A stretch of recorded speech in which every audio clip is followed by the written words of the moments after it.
Bismillahirrahmanirrahim. Assalamualaikum warahmatullahi wabarakatuh. Selamat siang, salam sejahtera bagi kita semua. Om Swastiastu, nama budaya, salam kebajikan.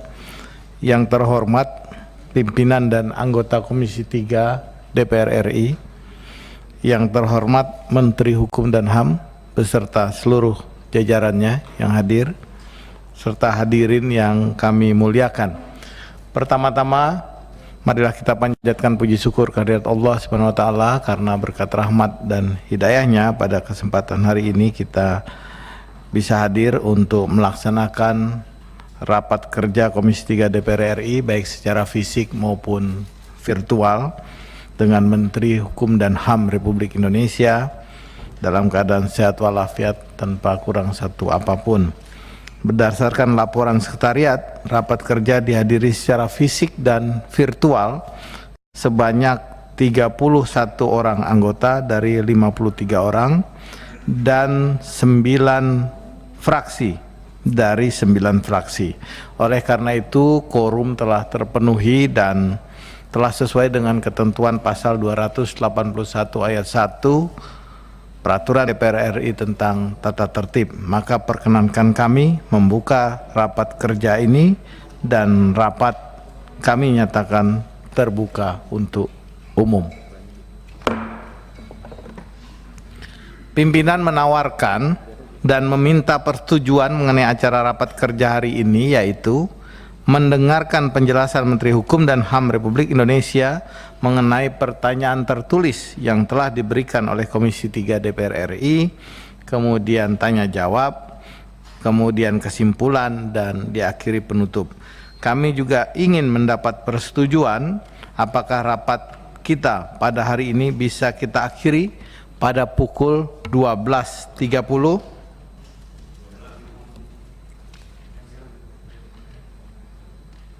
PDIP 12.30. Yang lain setuju? Pak Menteri 12.30 setuju ya? Pak Menteri 12.30? Baik. Hadirin yang kami hormati, dapat kami sampaikan kepada Menkumham Republik Indonesia bahwa secara umum rapat kerja ini mengagendakan evaluasi terhadap kinerja Kementerian Hukum dan HAM, khususnya di bidang legislasi, pemasyarakatan, keimigrasian, pelaksanaan reformasi struktural, dan hal lain yang terkait dengan pelaksanaan tugas dan fungsi Kementerian Hukum dan HAM sesuai peraturan perundang-undangan. Demikian pengantar singkat dari kami, dan untuk mempersingkat waktu, kesempatan selanjutnya kami serahkan kepada yang terhormat Menteri Hukum dan HAM Republik Indonesia untuk menyampaikan penjelasan. Kami persilahkan. Terima kasih Pak Ketua, pimpinan, juga para anggota Komisi 3 yang kami hormati dan banggakan. Terima kasih atas undangan rapat kerja pada hari ini. 2 hari yang lalu juga, mohon maaf kami tidak bisa hadir pada rapat RKAKL. Atas kesepakatan Komisi 3 berkenan menerima Pak Wamen dan Sekjen berserta jajaran untuk membicarakan tentang RKKL Kementerian Hukum dan HAM. Terima kasih atas dukungannya. Pak Ketua dan Bapak Ibu semua, kepada kami dalam rapat kerja ini diajukan 4 pertanyaan. Memang tidak akan menutup kemungkinan pertanyaan lainnya.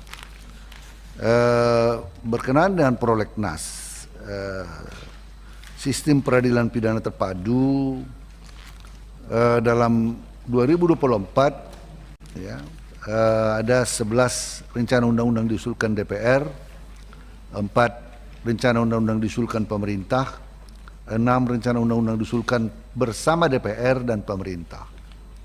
Namun demikian, yang kesepakatan di Balik seperti kita ketahui bersama bahwa prolegnas dapat dievaluasi per semester. Nanti kita lihat Pak Ketua, perkembangan pembahasan rencana undang-undang antara DPR dengan pemerintah. Maka dalam rangkaian itu kita akan kembali duduk bersama Balik. Tentunya kami tahu pasti pimpinan-pimpinan komisi dan komisi juga akan mengajukan evaluasi tentang prolegnas yang berlangsung, khususnya prolegnas prioritas. Prolegnas prioritas tahun 2012 terdapat rencana undang-undang tentang substansi reformasi peradilan pidana terpadu, yaitu rencana undang-undang perubahan atas Undang-Undang Nomor 16 Tahun 2004 tentang Kejaksaan Agung yang diusulkan oleh Dewan Perwakilan Rakyat Republik Indonesia. Kemudian rencana undang-undang tentang perubahan atas Undang-Undang Nomor 35 Tahun 2009 tentang narkotika yang beberapa kali kita rapat komisi 3 raker, kami tahu komisi 3 memang mendorong agar rencana undang-undang tentang narkotika ini bisa kita lanjutkan. Hanya memang di internal pemerintah masih terdapat sedikit perlu penyesuaian pandangan. Untuk itu kami tetap berharap Komisi 3 bisa juga barangkali membantu agar, karena mitra kerjanya juga bisa ini kita lakukan. Berikutnya perkembangan peraturan reformasi sistem peradilan pidana terpadu. Seperti diketahui bersama, ada dua rencana undang-undang yang dulu sudah kita tetapkan Pak Ketua pada pembicaraan tingkat pertama, tetapi tidak dapat dilanjutkan pada pembicaraan tingkat kedua oleh karena satu dan lain hal.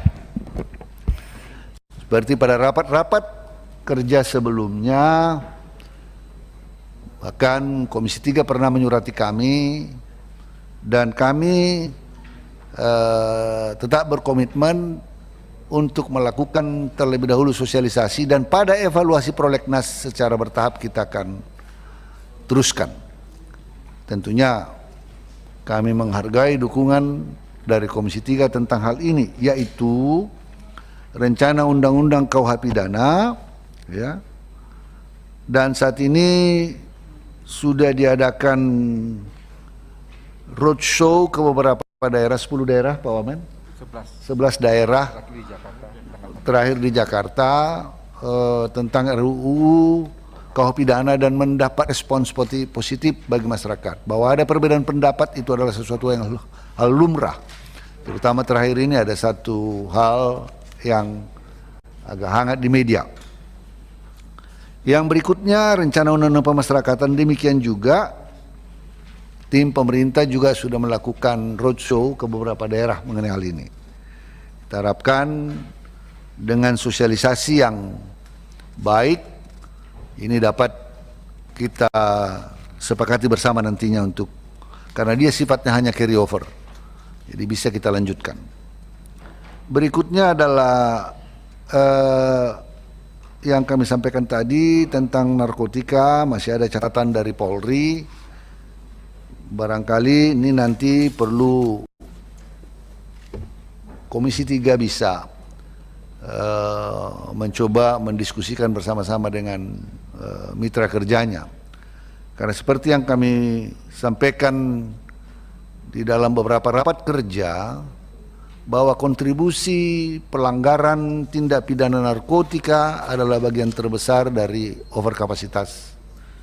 Di samping tentunya kebijakan-kebijakan kita menangani overkapasitas di lapas melalui pembangunan lapas baru, penambahan blok-blok, redistribusi dari tempat padat ke tempat lain dan lain-lainnya. Tetapi hal yang barangkali perlu mendapat perhatian adalah rencana undang-undang narkotika itu sendiri. Sehingga kita harapkan dengan ini bisa kita melakukan yang lebih baik dalam penanganan kasus-kasus narkotika. Baik Bapak Ibu sekalian, tentang keimigrasian, pengawasan keimigrasian terhadap orang asing mengacu kepada ketentuan perundang-undangan, ya. Ini sering juga mendapat pemberitaan-pemberitaan di media, ya. Kita tetap mengacu kepada, khusus dalam 1 tahun lebih terakhir ini, mengedepankan kerjasama untuk penanganan baik orang asing maupun warga negara WNI yang masuk ke Indonesia maupun yang keluar tentunya, mengedepankan prokes, protokol kesehatan. Pemberian izin masuk mengacu kebijakan Satgas Covid sesuai edaran nomor 8 tahun 2021 dan Permenkumham nomor 26. Dan juga kita fokus pada optimalisasi pengawasan administratif pada masa adaptasi kebiasaan baru sesuai surat edaran Direktur Jenderal Imigrasi.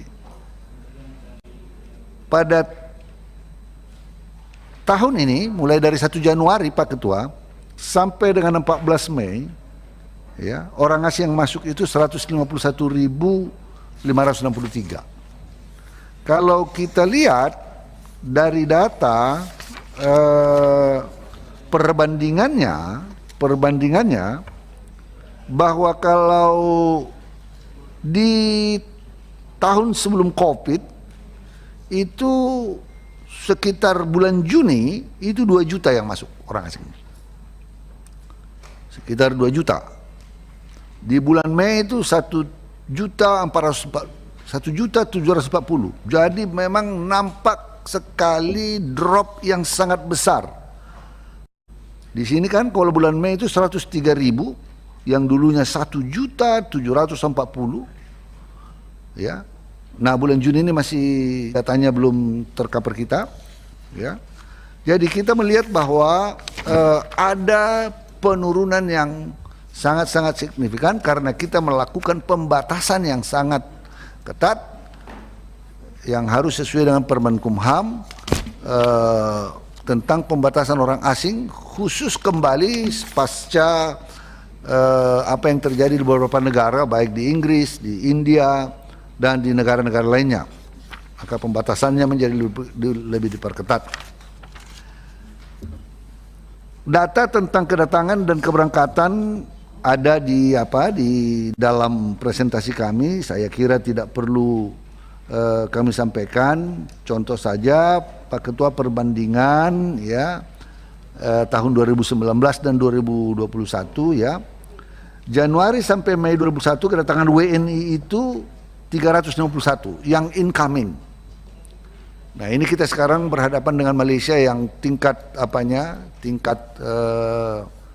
COVID-nya sangat tinggi. Kita betul-betul juga harus menjaga warga negara kita, pekerja migran kita yang masuk dari Malaysia. Jadi kedatangan WNI 351.000 dibandingkan dalam keadaan normal tanpa COVID 4,2 juta. Jadi betul-betul satu drop yang sangat besar yang tentunya juga berdampak bagi ekonomi kita.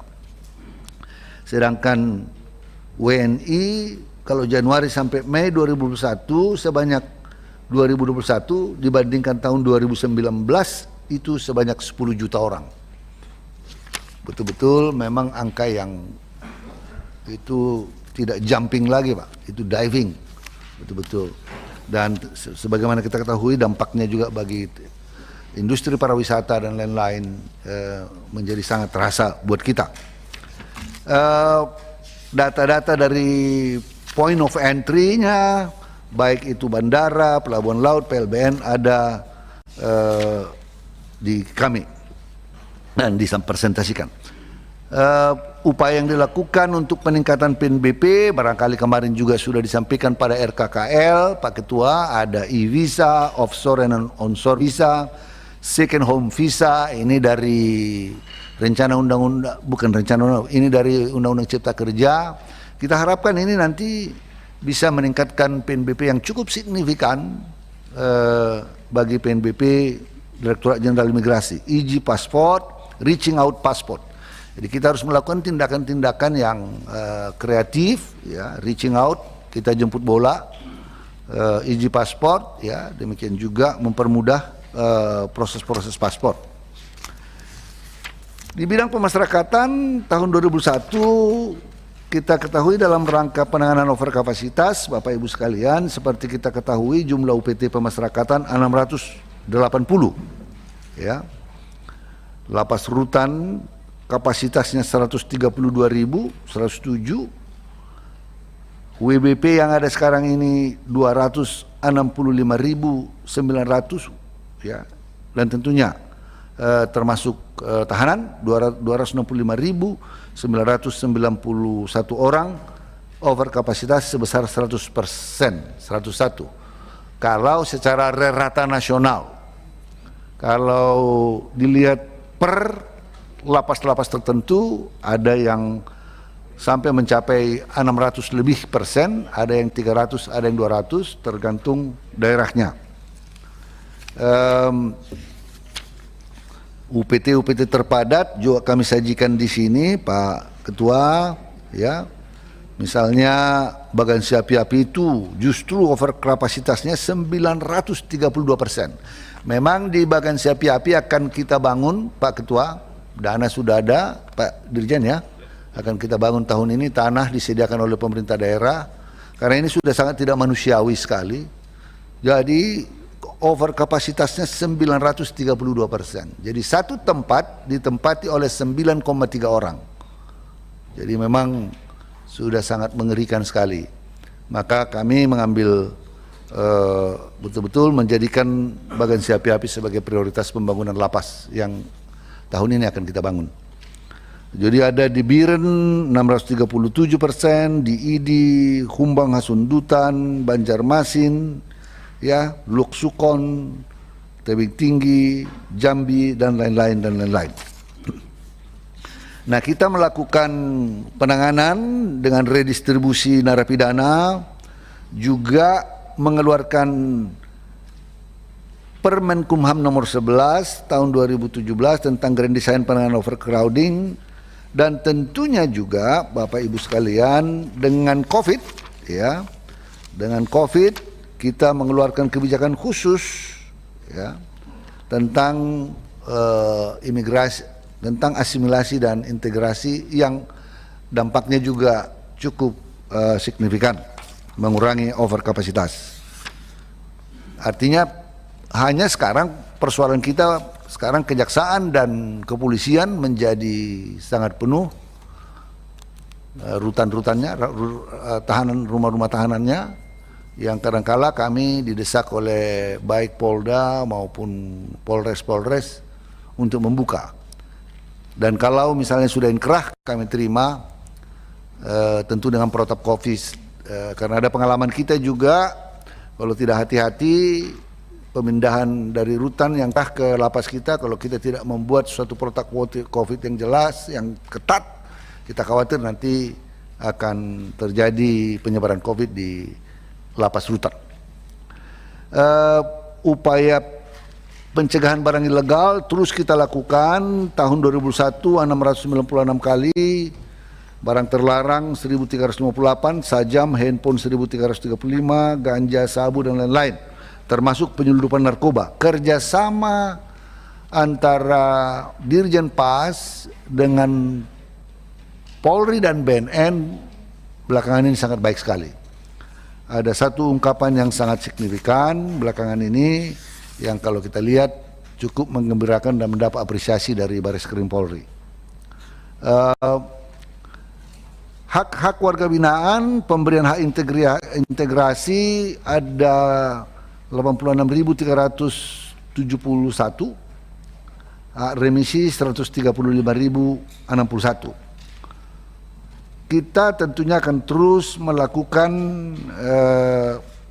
program-program pembinaan warga binaan kita, walaupun di tengah-tengah kondisi lapas yang over kapasitas, dengan program-program pendidikan mereka, program-program yang berkaitan dengan pemandirian, bekerjasama dengan pihak-pihak ketiga, bekerjasama dengan lembaga-lembaga lain, termasuk Kementerian PUPR misalnya dalam peningkatan kapasitas warga binaan untuk pelatihan-pelatihan tukang, batu, las, dan lain-lain.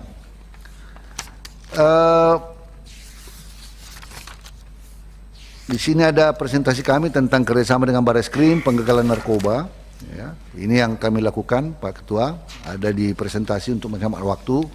Kami tidak perlu presentasikan. Tentang tata kelola manajemen karir, ya, kita sesuai Permenkumham nomor 8 2001 kita betul-betul melakukan manajemen karir PNS yang cukup baik. Bahkan Bapak Ibu sekalian, kita mendapat penghargaan dari ASN ya dalam sebagai kementerian yang melakukan merit system. Jadi penghargaan dari KSN ini akan kita tindak lanjuti ya terus dalam peningkatan manajemen karir PNS kita. Dengan penghargaan ini tentunya tidak cukup dan tidak boleh berbangga diri, tetapi kami akan terus meningkatkannya, termasuk dalam peningkatan UPT kami yang WBK, kantor-kantor wilayah maupun Direktorat Jenderal yang dari segi untuk WBK dan WBBM ada peningkatan ya. Tahun kemarin kita mendapat 83 dari 43 loncatannya 100% hampir. Kita harapkan tahun ini akan terjadi juga peningkatan yang signifikan. Saya rasa pengantar demikian Pak Ketua. Seperti yang sudah diketahui, hanya catatan kembali keputusan Komisi 3 kemarin bersama Kapolri, Jaksa Agung, Paguyung Indikatif kami tahun 2022 yang disepakati diberikan oleh Kementerian Keuangan 17 triliun ya, dan kami mengajukan usul tambahan 2,7 menjadi 11,7. Ini hanya flashback saja Ketua untuk kami presentasikan di sini. Terima kasih. Wallahul muwaffiq ila aqwamit thoriq. Wassalamualaikum warahmatullahi wabarakatuh. Waalaikumsalam warahmatullahi wabarakatuh. Baik, Bapak Ibu yang kami hormati, kita telah mendengarkan paparan dan penjelasan dari Menteri Hukum dan HAM. Selanjutnya kami persilahkan Bapak Ibu anggota Komisi 3 DPR RI untuk melakukan pendalaman dalam sesi tanya jawab ini. Menkumham akan menjawab setelah semua anggota Komisi 3 menyampaikan pertanyaannya. Untuk kesempatan pertama kami mulai dari sebelah kanan ada. Saya catat dulu nih. Pak Habib, terus Pak Harum, Arsul Sani, Arteri, Sapru, Pak Arteri mau ngomong juga? Ya.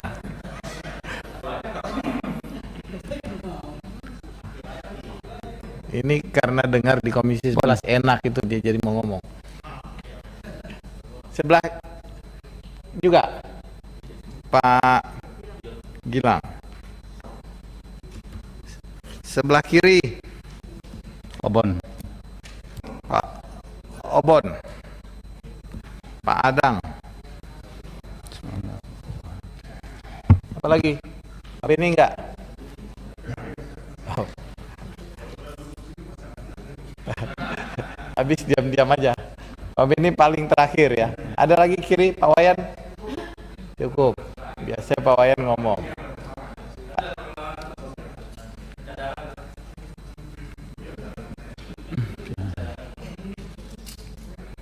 Baik. 1, 2, 3, 4, 5, 6, 7, 8, 9, 10. Ada 10 penanya. Mudah-mudahan ini masing-masing 5 menit karena kita akan mengakhiri pukul 12.30.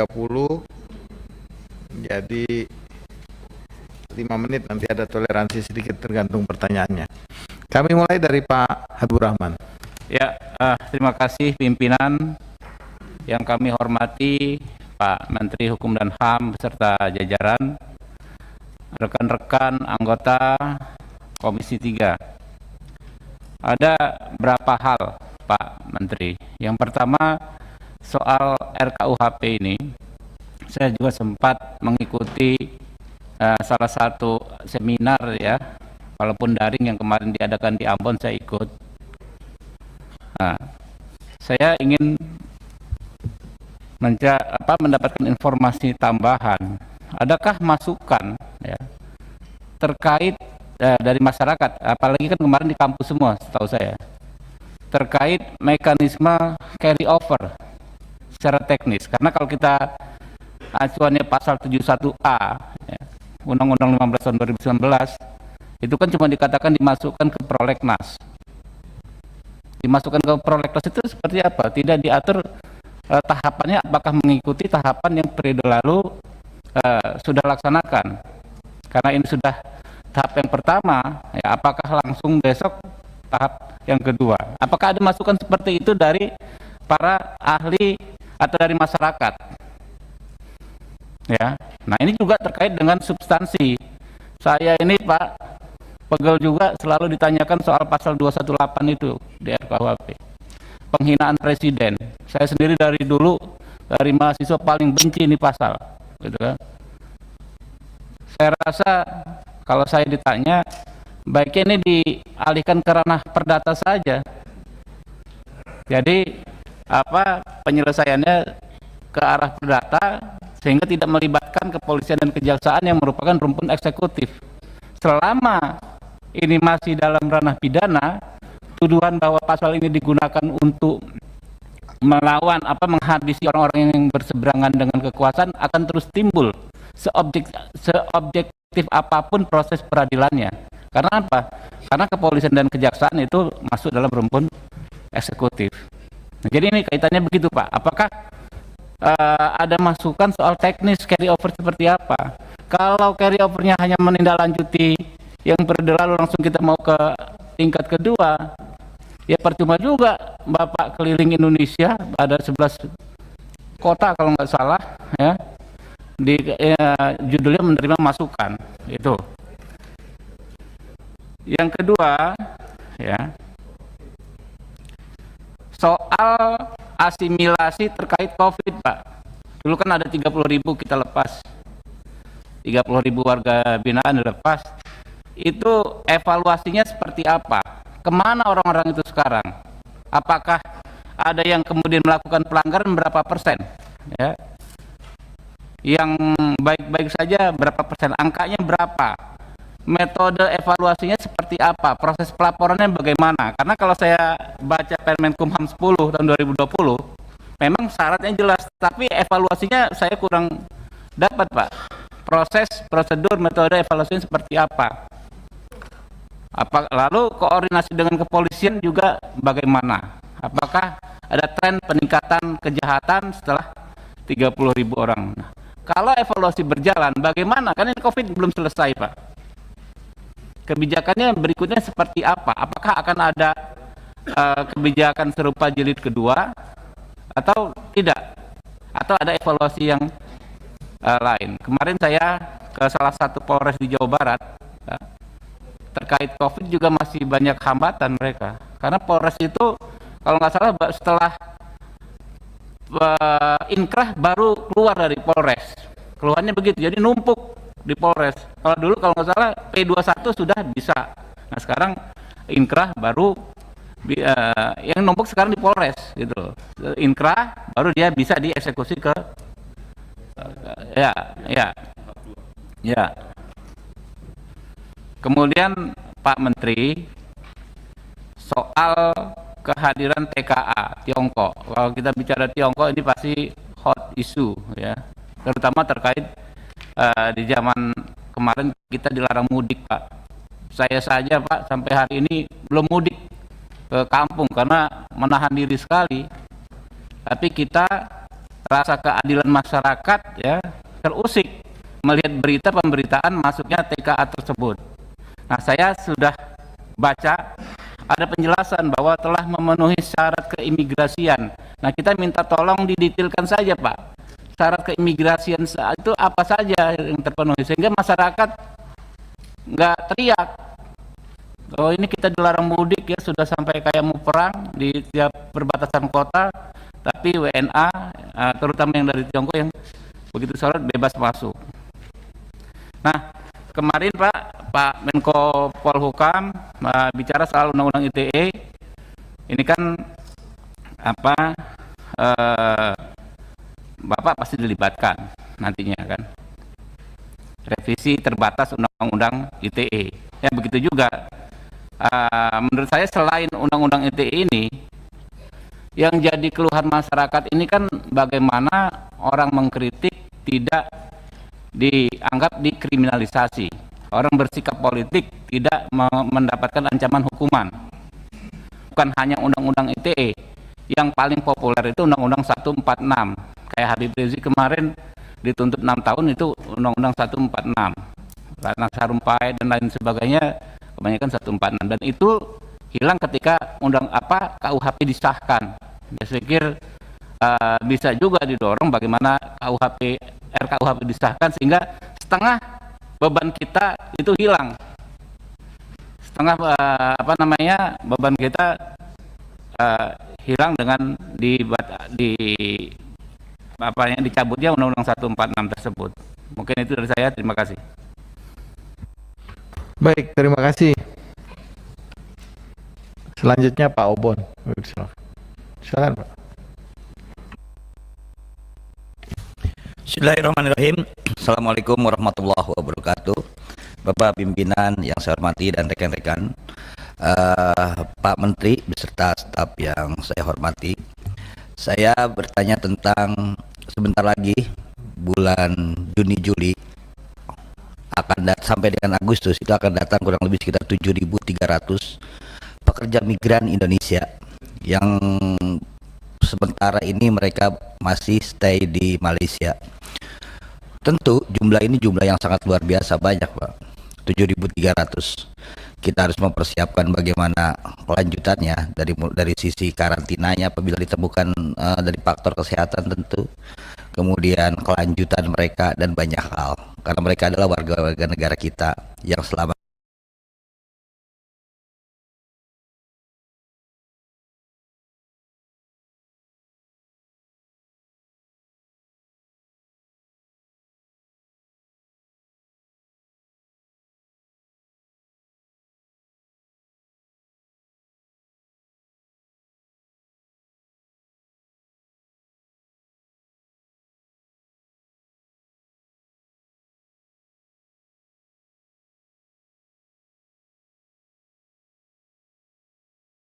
lapas tentu selama tahun ini. Saya nggak tahu nih 696 itu dilakukan total. Kalau dilakukan total dengan jumlah rutan dan yang lain-lain sekitar 500-an, artinya itu dalam 1 tahun hanya melakukan razia itu 1 tempat. Ini kan jumlah yang sedikit, mengingat hari ini banyak sekali persoalan-persoalan penyelundupan dari mulai narkoba, kemudian senjata atau yang lain-lain. Saya rasa itu aja, makasih. Billahi taufiq wal hidayah. Wassalamualaikum warahmatullahi wabarakatuh. Waalaikumsalam warahmatullahi wabarakatuh. Silakan Pak Rudi Masud. Terima kasih pimpinan. Assalamualaikum warahmatullahi wabarakatuh. Pimpinan Komisi 3 beserta dengan seluruh rekan-rekan yang kami banggakan dan kami muliakan. Pak Menteri, selamat datang Pak Menteri. Mudah-mudahan sehat selalu beserta dengan seluruh jajaran Pak Menteri. Izin Pak Menteri, saya ingin beberapa penjelasan saja. Pada saat tanggal 3 kemarin, kebetulan saya berangkat ke Manado. Kebetulan saya ketinggalan pesawat siang. Akhirnya saya berangkatnya dini hari jam 2 pagi. Saya ingin mendapatkan penjelasan bagaimana ceritanya dengan situasi pandemik saat ini. Saya bertemu dengan ribuan, minimum mungkin 300 sampai 500 orang lah yang antri di Bandara Soekarno-Hatta. Mereka antri tanpa pembatasan COVID maupun juga melalui protokol Porkes. Di sini tidak ada sedikit pun melaksanakan kegiatan pertama untuk melaksanakan karantina. Dan kebetulan saya pada saat itu ke Manado melaksanakan tugas. Saya bertemu langsung, mungkin penumpang domestik tidak lebih dari 30 orang. Sisanya seluruhnya adalah masyarakat Tiongkok yang tidak bisa berbahasa Indonesia dan tidak bisa berbahasa Inggris. Dan saya tanyakan kepada teman-teman di bandara, ini sejak kapan? Ini setiap malam. Dan mereka bagusnya tibanya adalah selalu dini hari, di saat-saat kita sudah hampir tidak ada penerbangan lagi. Saya perlu menyampaikan ini karena saya peduli bagaimana situasi dan kondisi COVID saat ini yang kita gaung-gaungkan bersama-sama, pembatasan, bahkan masyarakat Indonesia ini dilarang untuk mudik, sementara mereka di sini bebas masuk. Ada beberapa yang saya ingin tanyakan Pak Menteri. Ada satu, bagaimana ini pihak imigrasi di kementerian ini bisa menjelaskan hal ini bisa terjadi, dan ini setiap malam. Nah, boleh silakan nanti dikunjungin Bandara Soekarno-Hatta. Mereka harusnya melaksanakan karantina dulu, baru mereka melaksanakan penerbangan berikutnya. Mereka baru tiba dari Tiongkok langsung melaksanakan perjalanan ke Manado. Nah, ini kalau mereka langsung directly dari Tiongkok langsung ke Manado atau directly langsung ke Kendari atau Morowali, mungkin saya no problem. Nanti di sana bisa melaksanakan karantina. Tetapi ini tiba dari Tiongkok langsung Jakarta tidak melaksanakan protokol COVID, langsung directly. Kita bertemu langsung dengan mereka, sementara kita setiap jalan wajib dilaksanakan antigen, PCR. Mereka tidak ada lagi melaksanakan kegiatan-kegiatan ini. Nah, ini cukup berbahaya Pak Menteri. Yang kedua, ini yang membuat warga negara ini bisa masuk ini di tengah-tengah situasi pandemik, pembatasan arus keluar masuk di Indonesia, ini fasilitasnya, ini fasilitas apa yang diberikan ini sehingga bisa memastikan kesehatan bukan hanya para turis tetapi juga warga kita, karena kita satu pesawat. Selama ini saya tanyakan mereka, terkadang mereka charter langsung pesawat, tetapi ini mereka menggunakan pesawat komersil bersama-sama dengan kita semua. Yang kedua, tadi Pak Menteri menyampaikan dengan kegiatan pembangunan lapas, saya Pak Menteri sangat-sangat mendukung program kemanusiaan ini. Memang lapas kita sangat-sangat crowded. Saya setuju apapun yang diminta Pak Menteri untuk melaksanakan, terutama adalah berkaitan dengan rasa keadilan. Saya setuju untuk diberikan dukungan semaksimalnya, bahkan sepenuhnya. Karena saya melihat memang di lapas kita memang sudah hampir tidak jedanya lagi nih Pak Menteri. Ini memang rasa kemanusiaan yang perlu kita tonjolkan. Yang berikutnya ini adalah berkaitan dengan lapas. Lapas ini, izin Pak Menteri saya harus menyampaikan, mudah-mudahan ada solusi yang baik agar peredaran narkoba di lapas kita ini benar-benar bisa kita benar-benar memerangin lapas ini. Saya sedih juga melihat BNN dengan personil yang ala kadarnya, ditambah lagi pintu masuk di lapas cuma satu-satunya, ya cuma satu saja. Saya sudah melihat bagaimana teman-teman di lapas bekerja, sudah semaksimalnya, sudah luar biasa. Setiap kami melaksanakan kunjungan memang udah maksimal rasanya, tetapi nggak tahu kenapa kok selalu ada jalan di situ. Peredaran narkoba hampir tak terbendung.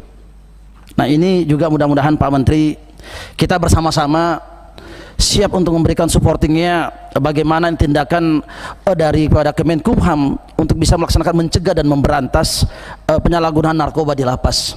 Yang kedua, ini yang perlu kami tahu adalah berapa jumlah persentase yang benar-benar ini bebas dari transaksi narkotika di lapas, dari Sabang sampai Merauke, dari Pulau Mianga sampai Pulau Rote ini. Dan yang perlu kami ketahui juga ini berapa banyak keterlibatan aparat di lapas yang memfasilitasin. Karena tidak mungkin kalau tidak ada fasilitas ini barang ini bisa masuk ke dalam. Ini tidak mungkin. Maka perlu tindakan apa yang perlu kita ambil bersama-sama untuk memberantas narkoba di lapas-lapas kita. Sekali lagi Pak Menteri, kami sangat mendukung berkaitan dengan pembangunan, apalagi di sini ada Bagan Siapi-Api, Banjarmasin dan sekitarnya. Kami sangat-sangat mendukung untuk program-program itu Pak Menteri. Mungkin ini yang bisa saya sampaikan. Akhirul kalam, wabillahi taufiq wal hidayah. Wassalamualaikum warahmatullahi wabarakatuh.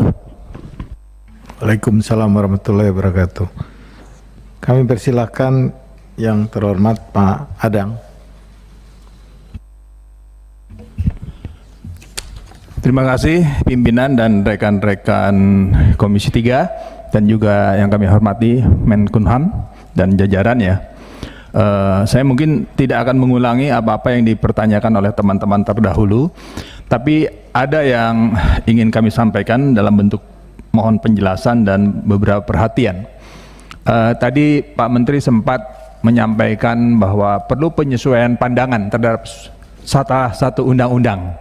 Nah, apakah penyesuaian itu apapun juga Komisi 3 akan bekerja sama atau berkoordinasi dengan kementerian lembaga terkait yang mitra kerjanya di Komisi 3. Nah, apabila memang perlu penyelesaian pandangan ini bisa dibuka di sini, silahkan.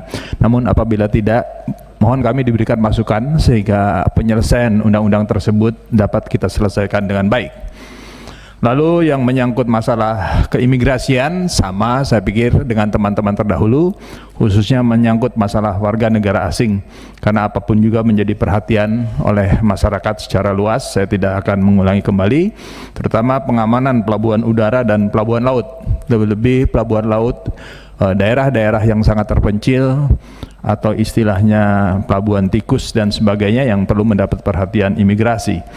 Lalu untuk pemasyarakatan, terima kasih Pak Menteri melakukan langkah-langkah yang jelas. Seperti beberapa tahun yang lalu Pak Menteri pernah bicara di ruang ini tentang program pembangunan lapas. Saya ingat sekali pada saat dulu saya di Komisi 3.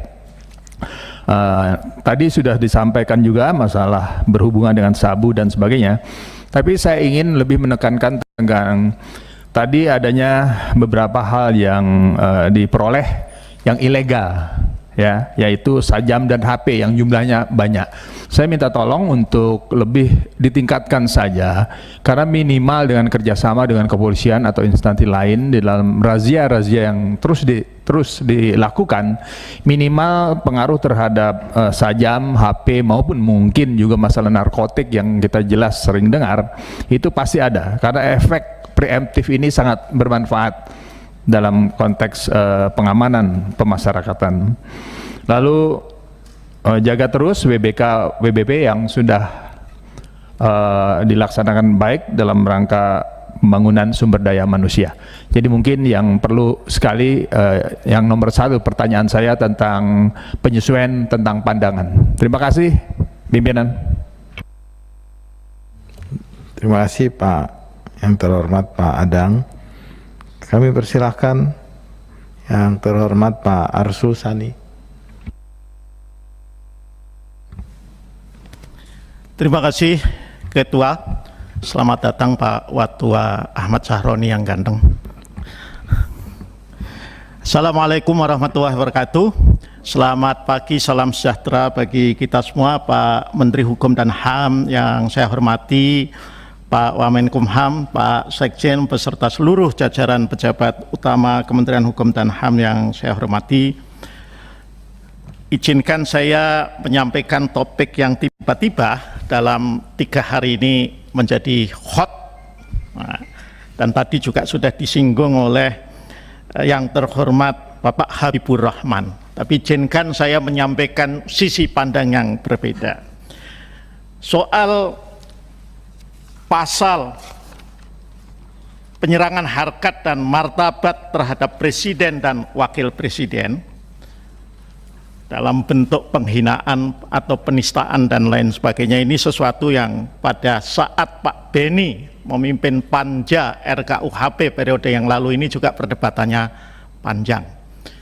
Nah, saya ingin mengajak kita semua agar di samping melihat tentu sisi pandang internal kita, kita juga perlu melakukan benchmarking tentang lèse majesty, hukum yang terkait dengan penyerangan terhadap pemegang kekuasaan, khususnya kepala negara. Bagaimana ini di negara-negara lain itu dilihat? Nah, dari benchmarking yang saya lakukan, saya melihat begitu banyak negara-negara yang demokrasi seperti kita, bahkan tradisi demokrasinya jauh lebih lama dari kita, itu juga tetap mempertahankan lèse majesty, ketentuan-ketentuan pidana tentang penyerangan terhadap harkat dan martabat pemegang kekuasaan, khususnya kepala negara. Contoh, kita bisa baca di pasal 115 KUHP-nya Denmark. Di sana juga ada ancaman hukuman pidana bahkan sampai 4 tahun. Pasal 101 KUHP-nya Islandia, ya, itu juga ancamannya 4 tahun. Di Belgia tidak di KUHP, tapi ada undang-undang dari tahun 1847, ya, yang menghina kepala negara, karena di sana kepala negaranya raja, itu juga diancam pidana sampai 3 tahun. Yang menggeser, melakukan dekriminalisasi dari pendekatan pidana menjadi pendekatan perdata hanya Prancis di tahun 2013 menjadi kemudian perdata. Jerman di tahun 2017 melakukan dekriminalisasi hanya terhadap penghinaan kepala negara asing. Tapi kalau terhadap kepala negaranya sendiri masih tetap mempertahankan penalisasi antara 3 bulan sampai 5 tahun. Saya belum mendalami Belanda, tapi dari bacaan, saya belum baca kitab undang-undangnya, tapi dari bacaan yang saya dapat itu juga defamation or insulting against the king atau the queens itu juga tetap pidana di sana. Artinya adalah wajar kalau di dalam KUHP kita berdasarkan benchmarking pasal penghinaan terhadap presiden dan wakil presiden atau penyerangan terhadap martabat presiden dan wakil presiden itu dipertahankan. Tantangan kita tentu adalah bagaimana agar ini tidak menabrak putusan Mahkamah Konstitusi. Maka di periode lalu dalam upaya tidak nabrak itu telah dilakukan hemat saya 3 hal. Pertama, sifat deliknya dirubah dari delik biasa menjadi delik aduan. Yang kedua, diberi pengecualian pada ayat berikutnya. Yang bukan merupakan penyerangan itu apa sih? Ya, dalam rangka kritik terhadap kebijakan umum dan pembelaan diri kalau tidak salah. Dan yang ketiga, supaya menghindarkan potensi kesewenang-wenangan penegak hukum, maka pidananya harus diturunkan, harus di bawah 5 tahun supaya Polri tidak bisa langsung menangkap dan membawa. Itu pun kita masih dalam rangka ya merespon terhadap kekhawatiran masyarakat seperti yang disampaikan oleh Pak Habibur Rahman. Perlu kemudian ada penjelasan lagi terhadap pasal 218 dan 219 KUHP. Jadi hemat saya pasal ini tetap perlu dipertahankan, tetapi harus dengan formulasi yang baik, yang hati-hati, yang menutup ya potensi untuk disalahgunakan seminimal mungkin. Itu saja Pak Ketua Rapat yang ingin saya sampaikan. Terima kasih. Wallahul muwaffiq ila aqwamit thoriq. Wassalamualaikum warahmatullahi wabarakatuh. Kita sudah sama Pak Menkumham penutupnya. Lengkap penjelasannya. Jadi beda antara penghinaan sama mengkritik begitu. Itu Pak Arsul ya. Kami persilahkan selanjutnya Pak Andi Rio.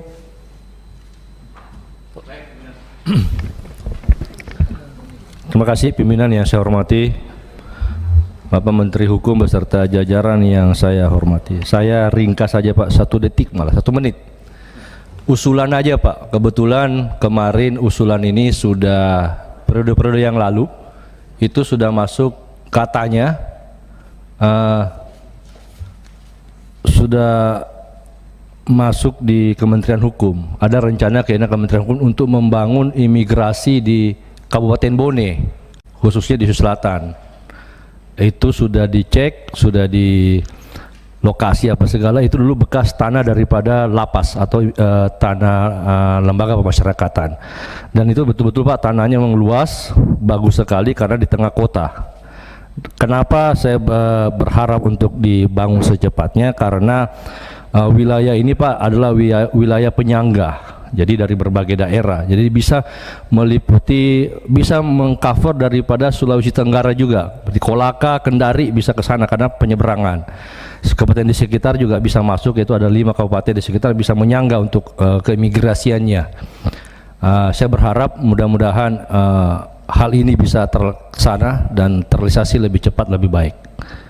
Apalagi kalau soal anggaran, insya Allah Komisi 3 push habislah untuk anggaran ini kepada Kementerian Hukum dan HAM.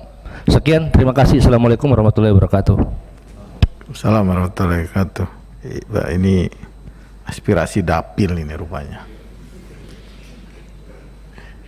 Kemudian Pak Supriyansa.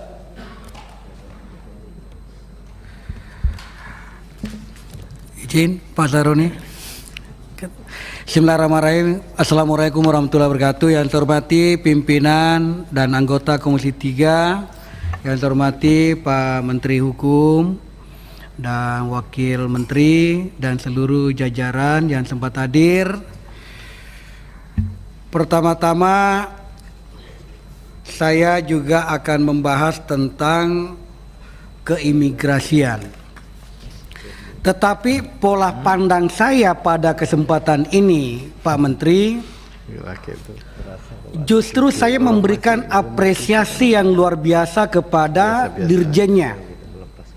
Kemarin pada saat kita rapat di sini, saya mencoba untuk mengingatkan tentang server yang kemarin down itu, Pak Menteri, supaya tidak gampang orang kabur. Tiba-tiba Dirjen Imigrasi memberikan WA kepada saya dan masih ada saya simpan dengan data-data bahwa ini sudah real time. Ini pertanda bahwa kalau semua Dirjen Imigrasi atau dirjen-dirjen lain ketika mendengarkan sebuah koreksi lalu memberikan kabar kepada kami, ini yang saya anggap bahwa nyambung antara pengawasan Komisi 3 dengan kawan-kawan yang ada di mitra kerja. Ini saya memberikan apresiasi, Pak. Ini luar biasa ini Pak dirjennya ini. Saya kira bisa dicontoh dirjen-dirjen yang lain ini. Itu yang pertama, Pak. Yang kedua, tentang lagi-lagi saya bicara tentang overkapasitas. Kalau ini menjadi umum, karena biar bagaimanapun polisi rajin menangkap, pengadilan rajin mengeluarkan putusan, mau tidak mau harus dihukum karena putusan. Olehnya itu menjadi barang kewajiban bagi Kementerian Hukum untuk menyiapkan itu. Tetapi tentu dengan keterbatasan yang ada, kami sangat paham itu. Hanya permintaan saya lagi, Pak Menteri, ini adalah permintaan saya yang ketiga kalinya, mudah-mudahan di anggaran di 2022 nanti, semoga pimpinan, apalagi ada Pak Adis Kadir dengan Pak Saroni, beliau ini kedua pimpinan bijak sekali, dengan Pak Herman Heri. Penambahan 2T itu menurut saya layak untuk dipertimbangkan untuk diiyakan. Kenapa? Kabupaten saya ini yang kemarin 3 kali saya sebutkan sudah sangat over kapasitas di Kabupaten Sopen Sulawesi Selatan, tanahnya sudah disiapkan. Tinggal kita bangun sedikit di sana, Pak Menteri. Saya kira ini adalah hal menarik kalau kita bisa lakukan ini di era Bapak, karena tempat itu sudah berlebihan, Pak. Orang yang tadinya tidak pernah melihat bagaimana menggunakan narkoba ketika masuk ke dalam, dia bisa melihat untung-untung kalau dia tidak terpengaruh dengan apa yang ada di dalam. Yang terakhir, saya singkat saja ini. Yang terakhir adalah soal pembahasan KUHP. Saya kira di mana-mana kami ditanya. Kita keluar dari ruangan ini, Pak, selalu ditanya kapan bisa selesai ini. Produk-produk Belanda seperti yang ada sekarang ini yang masih dipakai, saya yakin dan percaya profesor-profesor orang cerdas banyak sekali di Indonesia. Begitu kita kumpulkan nanti, melahirkan sebuah produk undang-undang yang bagus, kerjasama dengan kementerian, kerjasama dengan DPR, insya Allah kita lahirkan pengganti undang-undang nanti ini, KUHP, lahir secara baik sesuai dengan kebutuhan apa yang dibutuhkan oleh bangsa dan negara kita ini. Saya kira singkat saja dari saya, Pak Menteri, terima kasih. Pak Ketua, terima kasih. Pak Dasko, terima kasih. Assalamualaikum warahmatullahi wabarakatuh. Waalaikumsalam warahmatullahi wabarakatuh. Ini Pak Supri, lapas di mana Pak Supri? Dapil lagi nih. Di dapil ya? Dapil, Pak. Aspirasi dapil lagi Pak Menteri ini. Ini kadang-kadang kawan-kawan yang baru ini baru 3 kali. Saya rutan wanita di Surabaya itu mulai periode pertama 2014 sampai sekarang belum diapa-apain tuh rutannya tuh. Jadi santai aja Pak Supri. Baru 3 kali. Kita 2014 belum beres-beres. Belum mulai malah. Baik. Selanjutnya Pak Gilang. Iya habis ini kan panjang. Bismillahirrahmanirrahim. Assalamualaikum warahmatullahi wabarakatuh.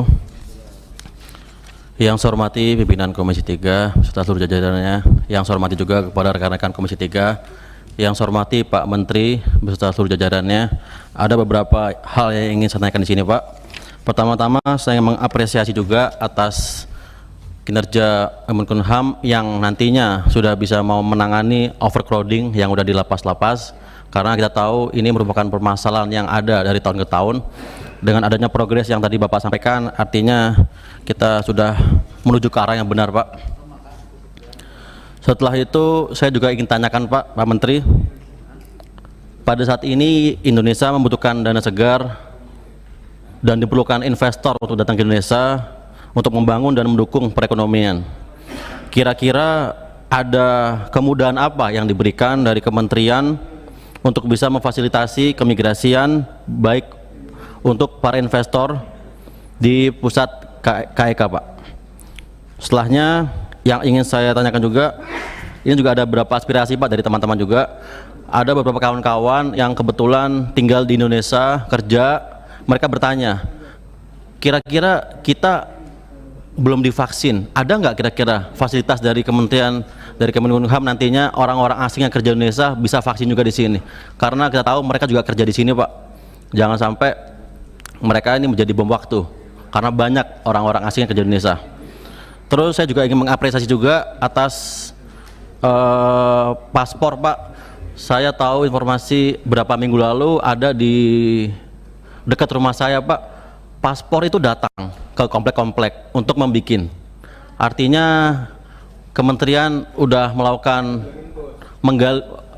udah datang untuk membikin paspor pada masyarakat. Dan saya rasa ini terobosan yang sangat bagus, Pak, karena kita tahu di era pandemi ini udah tentu pasti banyak orang yang tidak bisa keluar negeri, tetapi dengan adanya Bapak menjemput bola bisa menjadi suatu terobosan bagus ke depannya. Itu saja dari saya pimpinan, terima kasih atas waktunya. Wassalamualaikum warahmatullahi wabarakatuh. Waalaikumsalam warahmatullahi wabarakatuh. Kami persilahkan Pak Arteria Dahlan. Assalamualaikum warahmatullahi wabarakatuh. Salam, selamat siang pimpinan Komisi 3 dan anggota Komisi 3 yang saya hormati, Pak Menteri, Pak Sekjen, Pak Dirjen yang saya hormati. Pertama-tama Pak Menteri apresiasi paparan Pak Menteri. Pak Sekjen, Sekjennya baru tapi cepat adaptasi. Jadi paparan yang seperti ini Pak Sekjen pas, ya, singkat, tepat, dan juga tidak mengunjang banyak tanya sebenarnya begitu Pak. Yang penting kan begitu. Nah, kemudian juga kami juga apresiasi Pak Menteri Kanwil Kumham Jawa Timur, luar biasa hebat ini. Nanti Pak Adi Siwar Jawa Timur nggak disampaikan itu bagaimana mencoba untuk bekerja bersama-sama Komisi 3 di Dapil, Pak. Mudah-mudahan Pak Kanwil yang lain juga begitu, Pak. Kalau ada Komisi 3 datang, kita juga bisa. Kita kan nggak pernah minta apa-apa, Pak, kecuali minta dilibatkan, sebenarnya seperti itu. Saya ke AHU dulu. Pertama-tama terima kasih Pak Dirjen AHU. Tapi Pak Dirjen, kemarin kami sudah melakukan pelaporan terkait ada pemblokiran sepihak. Kalau boleh nggak ada lagi pemblokiran sepihak, Pak. Apalagi yang bersangkutan mengatasnamakan nama pengacara dekat sama Pak Dirjen. Sampai kapanpun kalian nggak bakal mungkin bisa menang lah, karena ini orang kita. Nah begitu. Nah, yang diminta sebenarnya sederhana, itu kan kalau pergantian direksi itu jangan diblokir. Kenapa? Direksi itu kan bertanggung jawab dengan ada namanya forum RUPS, Pak. Dia salah pun nanti dia disanksi sama forum RUPS-nya. Jadi bukan sesuatu yang signifikan. Jadi kalau untuk mengganti direksi kan namanya mengganti orang yang dibebankan akan kewajiban.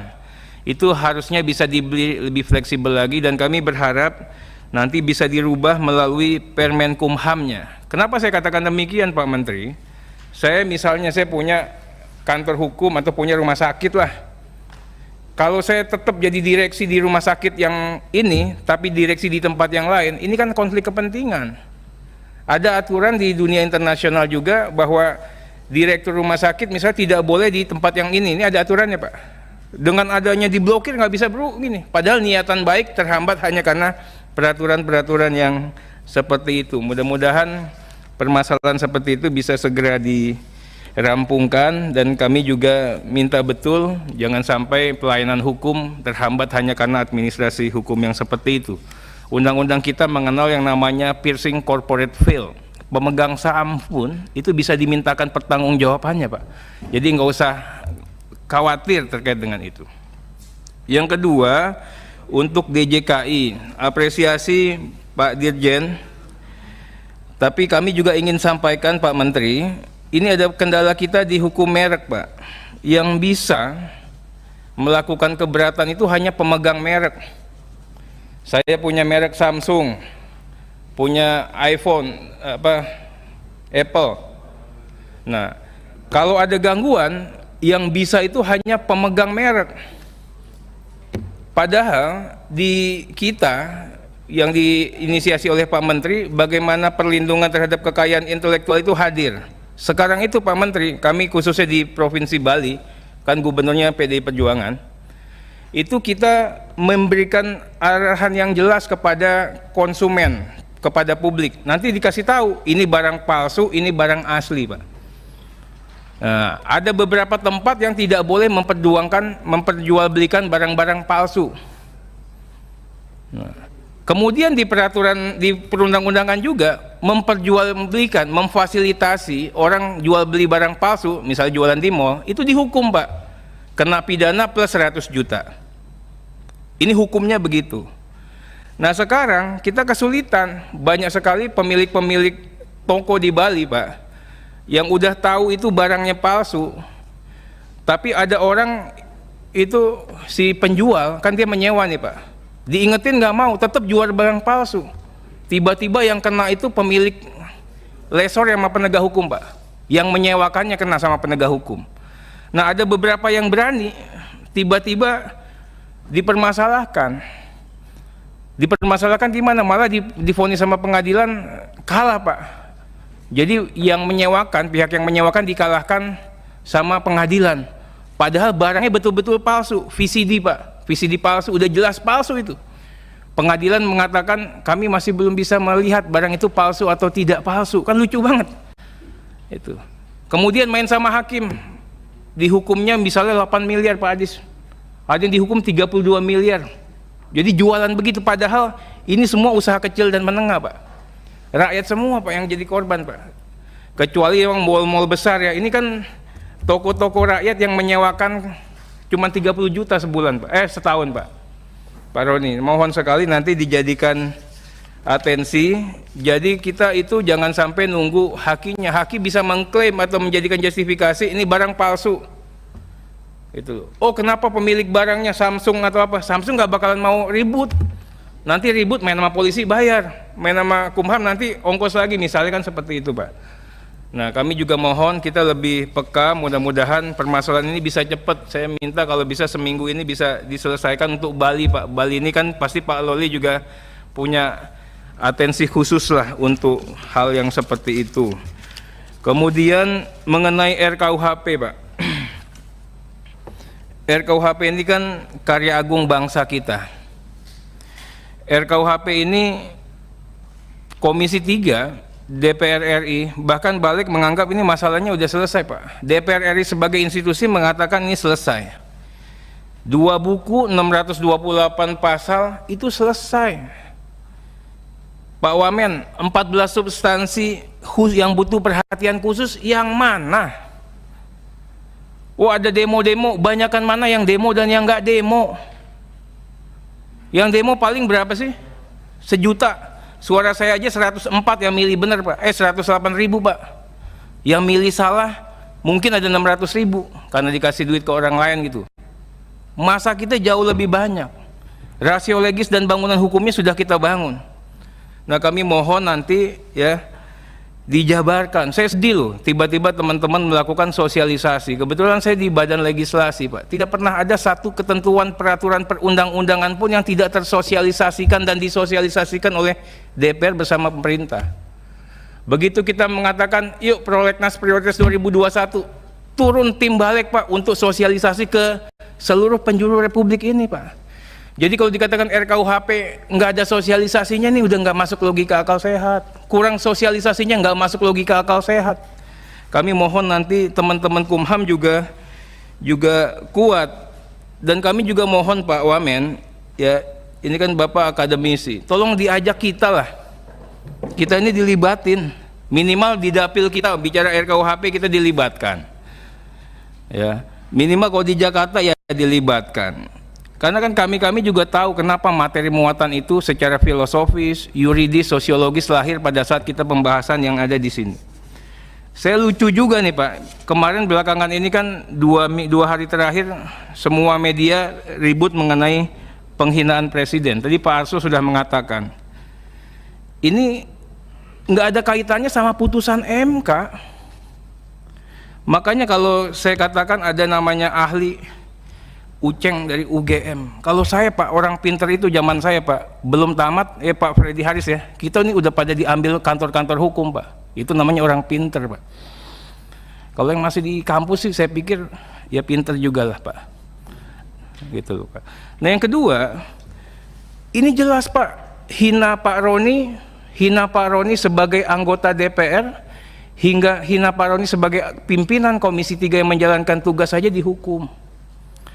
Menghina kepala negara sahabat di Republik ini dengan kitab yang sama dihukum Pak. Dengan kitab yang sama ini. Malah menghina presiden kita sendiri nggak dihukum. Ini logika berpikirnya kan nggak ada. Ini saya minta tolong akademisi, siapa itu Uceng itu, UGM atau apa itu. Logika berpikirnya dibangunnya seperti itu Pak. Kemudian juga masalah kenapa kita hadirkan yang namanya exception Pak, klausul untuk dikategorikan tidak termasuk ke dalam kategori penghinaan. Itu waktu itu perdebatannya panjang Pak. Jadi urusan yang kayak begini nih udah selesai, DNA-nya beda, karakter normanya juga beda. Jadi nggak ada kaitan sama EMA. Nah pada saat digoreng kami mohon, kalau digoreng itu teman-teman nanyanya sama anggota DPR yang buat undang-undang Pak. Jangan ngambil akademisi atau yang lain, percuma, itu jadi objek nyari duit Pak. Udahlah, buang-buang duit hasilnya tidak pas. Nah kami juga mohon nanti kita diberikan ruang untuk seperti itu Pak Menteri, diberikan bisa diskusi sama semua pemangku kepentingan. Untuk masalah prolegnas Pak Menteri, saya kemarin diundang sama beberapa asosiasi advokat, tapi asosiasi advokatnya Pak Trimedia nggak ngundang saya ini. Kan menanyakan sudah masuk ke prolegnas prioritas ini atas perintah Pak Trimet juga, mungkin ini saya menanyakan gini Pak Menteri, advokat, undang-undang advokat ini apakah betul-betul mau kita kerjakan atau tidak Pak? Advokat sebagai catur wangsa penegakan hukum ini, pilar keempat penegak hukum yang tanpa berbayar ini, tanpa dibiayai sama APBN ini, apa betul-betul kita mau serius membantu advokat? Pak Menteri, advokat yang sukses seperti Pak Trimet, Pak Beni Kaharman, Pak Hinca itu 1% Pak. Pak Wayan tapi nggak bagi-bagi.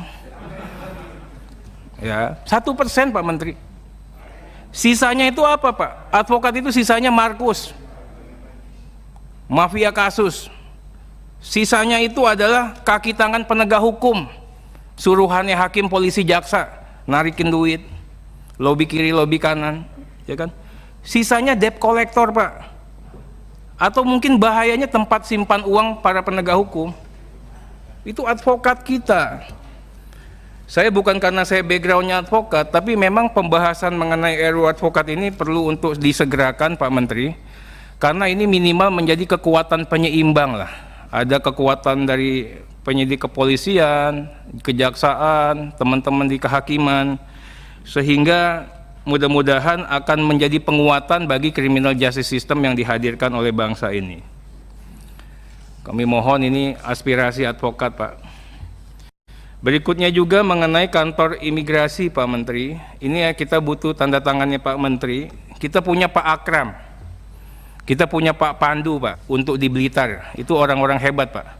Orangnya sekarang orang-orang hebat itu dipegang sama Pak Menteri lagi. Walaupun kita tidak mempromosikan, tapi Pak Menteri itu tahu orang bagus dan orang tidak bagus. Sekarang itu dipegang sama Pak Menteri mereka semua. Nah sekarang kantor mereka, Pak, itu kan masih kantor yang cagar budaya, nggak bisa diapa-apain sama Kumham. Pak Menteri punya duit nggak bisa diceburin ke sana, Pak. Nah ada tawaran dari pemerintah Kota Blitar, saya tanggung jawab, kita kasih tanah, Pak. Pemerintah Kabupaten Tulungagung juga mau ngasih tanah. Nah sekarang tolong disegerakan, ditetapkanlah mau di Blitar atau di Kota Kediri ada kantor imigrasi. Kita butuh seperti yang ada di Kabupaten Kediri, Pak Menteri. Itu bagus banget kantornya.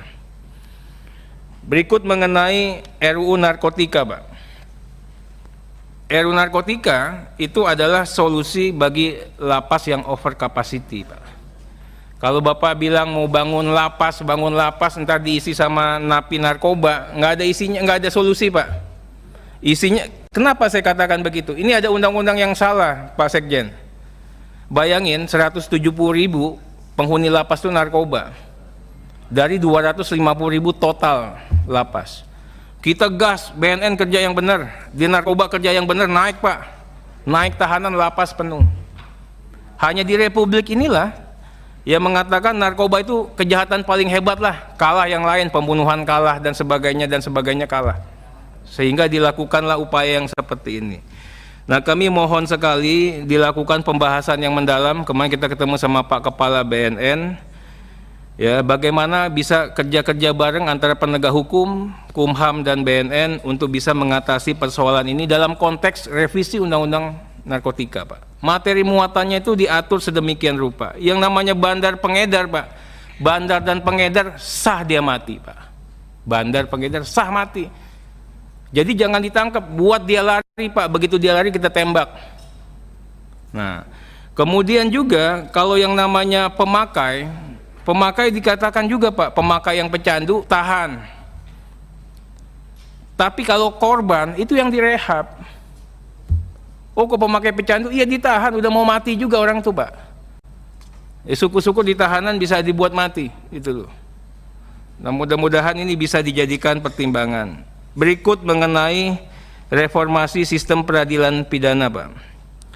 Saya minta tolong ini saya kagum sama Pak Wamen. Pak Wamen lah anak muda yang masih dibangun jiwanya dan badannya dengan Indonesia, Pak, dan keindonesiaan. Isu negara hukum modern itu bohong, Pak. Semua yang menganut prinsip negara hukum modern pasca tahun 90-an nih, Pak. Ini negaranya bubar teratur, Pak, di mana tidak ada kekuasaan negara atas rakyatnya. Kita nggak minta otoritarian, enggak, bubar, Pak Wamen. Nah, ini isu negara hukum modern kan hanya akses bagi pihak luar, kaum sana itu untuk masuk untuk mengontrol negara, Pak, melemahkan kedaulatan negara, alat kelengkapan negara.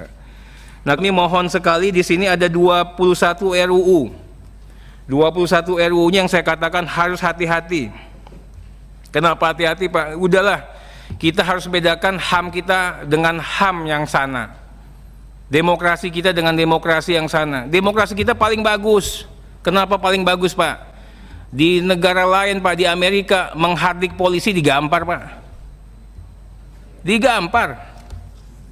Lempar polisi, digebukin sampai mati, Pak.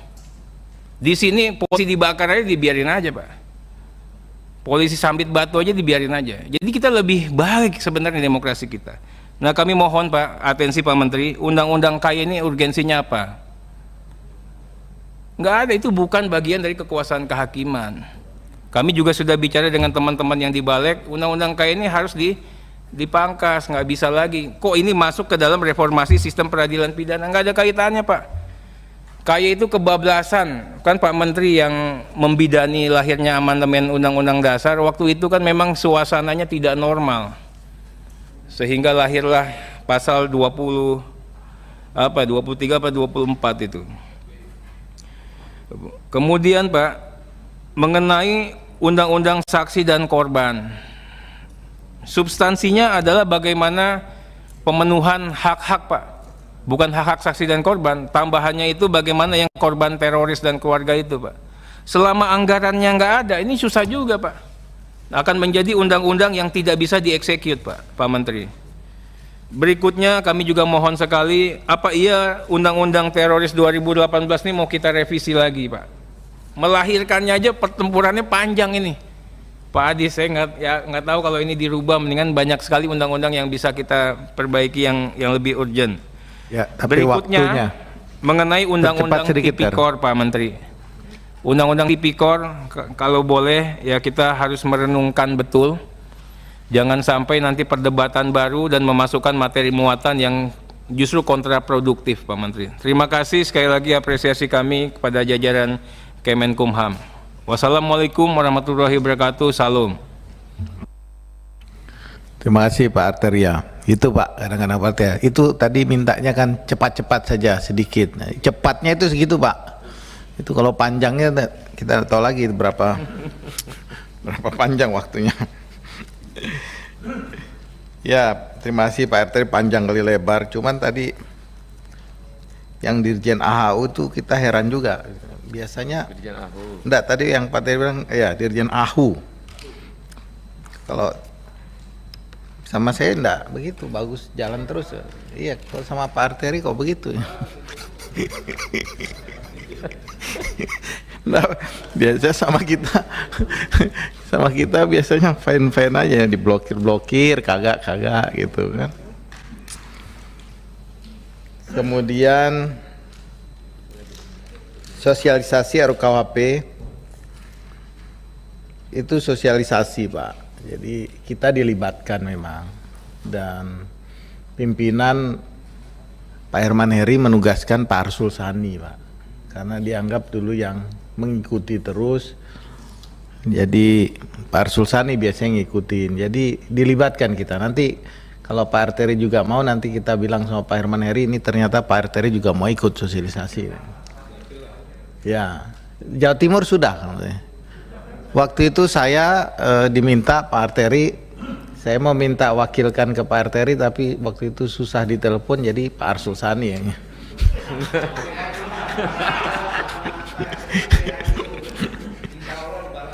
ya. Kepri sudah juga, Pak Hinca kan, ya. Kemudian terkait Haki itu kalau nggak salah undang-undangnya ada, jadi kalau mau atensi khusus ya apa mesti rubah undang-undang lo kalau nggak salah begitu, karena ada undang-undangnya gitu, kita garap sama profesor waktu itu. Nah, Haki ya kalau memang kita rubah ya, itulah makanya dicarikan cara bagaimana kalau bisa dirubah Pak. Tadi kan apalagi Pak Menteri Atensi Khusus di Bali, Pak Arteria lupa kalau Pak sebagai menteri milik semua. Jadi tidak potensi dan Bali saja, tapi seluruh Indonesia beliau pasti atensi. Kadang-kadang lupa Pak.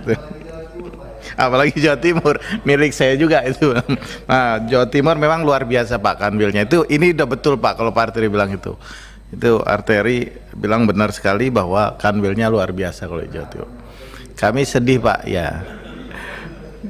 Sedih Pak kalau kan salah Desember sudah pensiun ya Pak ya.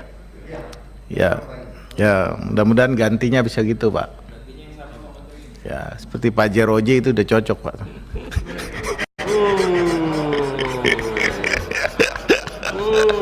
Sponsor. Bagaimana Pak Arteria? Pak Arteria udah cocok juga itu Pak. Baik, selanjutnya kami persilahkan Pak Trimedia Panjaitan. Nah, tadi minta waktu, sekarang udah takut rupanya Pak. Kami persilahkan, Pak Beni minta paling akhir, jadi tadi masih ada Pak Trimedia minta ya saya kasih. Nah sekarang baru Pak Beni paling akhir, tidak ada lagi ya kawan-kawan ya, karena Pak Beni minta paling akhir. Mau terima kasih Pak Menteri.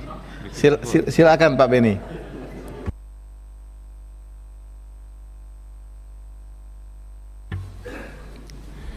Baik, terima kasih Pak Ketua, pimpinan Komisi, Pak Menteri, Pak Wakil Menteri, dan jajarannya yang kami hormati. Kami mencermati Pak Ketua, pimpinan sidang, apa yang disampaikan oleh teman-teman, terutama oleh sahabat saya yang sangat saya hormati, Saudara Arteria Dahlan. Kalau partai pendukung pemerintah saja begitu tajam kritiknya, apalagi kami yang bukan di dalam, ya kan? Malu kami ini kalau kami yang sudah tidak dikasih ruang sekecil apapun di dalam, masih juga muji-muji, kan begitu.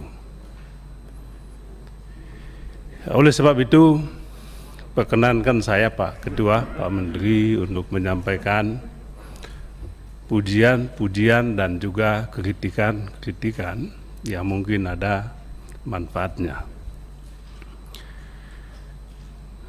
Tapi sebelum saya menyampaikan, saya ingin tanya Pak Menteri, yang dipakai itu yang mana? Ada 2 dokumen. Yang ini atau yang ini? Sama semua isinya. Pak Menteri sudah cek isinya. Pak, saya tanya ulang. Bapak sudah cek betul isinya? Tidak ada masalah di dalamnya?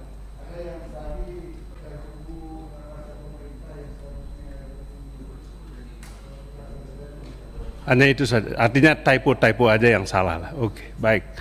Saya akan sampaikan nanti.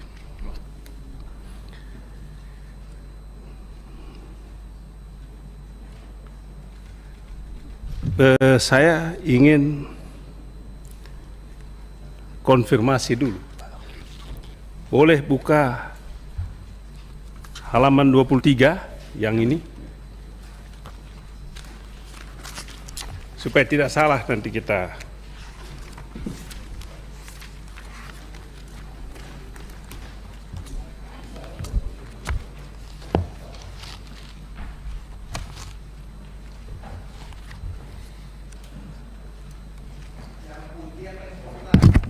Bukan yang coklat, yang coklat. Yang PowerPoint. Iya, saya mau cek tadi apa yang ini tadi, cocokkan itu. Mana lagi tadi lupa. Semua ada.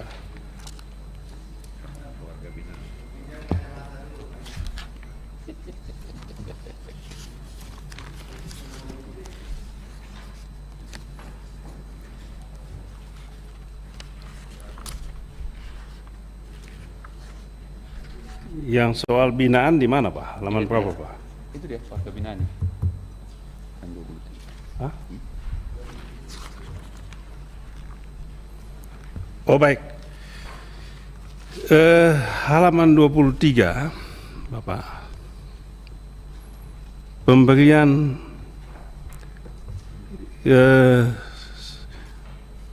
hak integrasi kepada 86.371 narapidana. Betul Pak ya? Ini ya. Yang ini. Ya, 23 yang Itu, Pak, yang- PowerPoint Pak Menteri.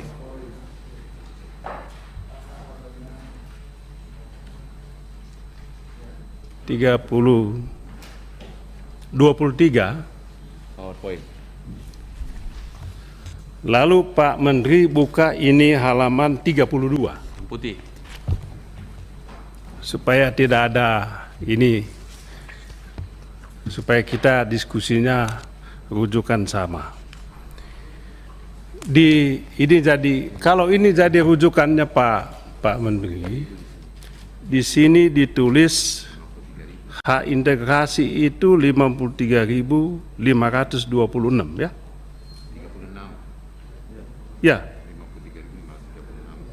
53 Memang beda-beda. Itu saja sudah beda, di atas 53536, di bawah 53526, ya kan? Hak integrasi. Kemudian Bapak Menteri yang saya hormati dengan Bapak Wamen barangkali berkenan membuka halaman 23 yang kecil tadi.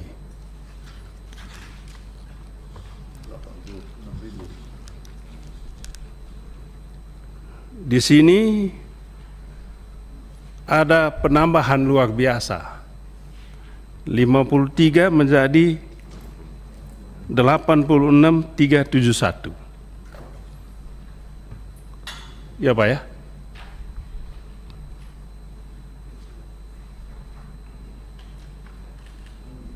Iya kan Pak? Ada perbedaan ya? Ya nggak Pak Adis, ada beda nggak Pak Adis? Pak Ketua, jangan telepon dulu, ini nggak penting ini. Silakan Pak. Ini yang penting ini Pak. Ya ada perbedaan kan Pak? Jauh sekali beda ada.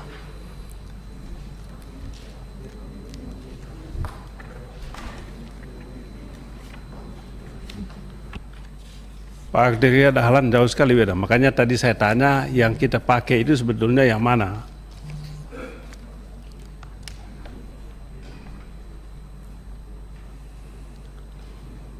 (53, 526, 86, 371).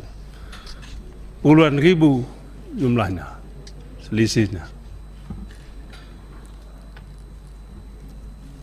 Ya, betul Pak.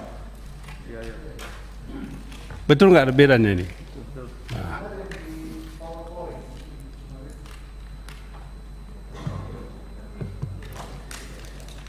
Ya supaya saya tidak salah, karena nanti saya mau memberikan penilaian atas perbedaan ini. Betul ada perbedaan Pak? Nah ini, ya mohon maaf saja kan Pak Menteri tahulah. Barang-barang begini kan bisa didagangkan, bisa diperjualbelikan. Kalau 30-an ribu itu selisihnya, kita kali saja satu kepala berapa, itu sudah berapa itu. Hitung.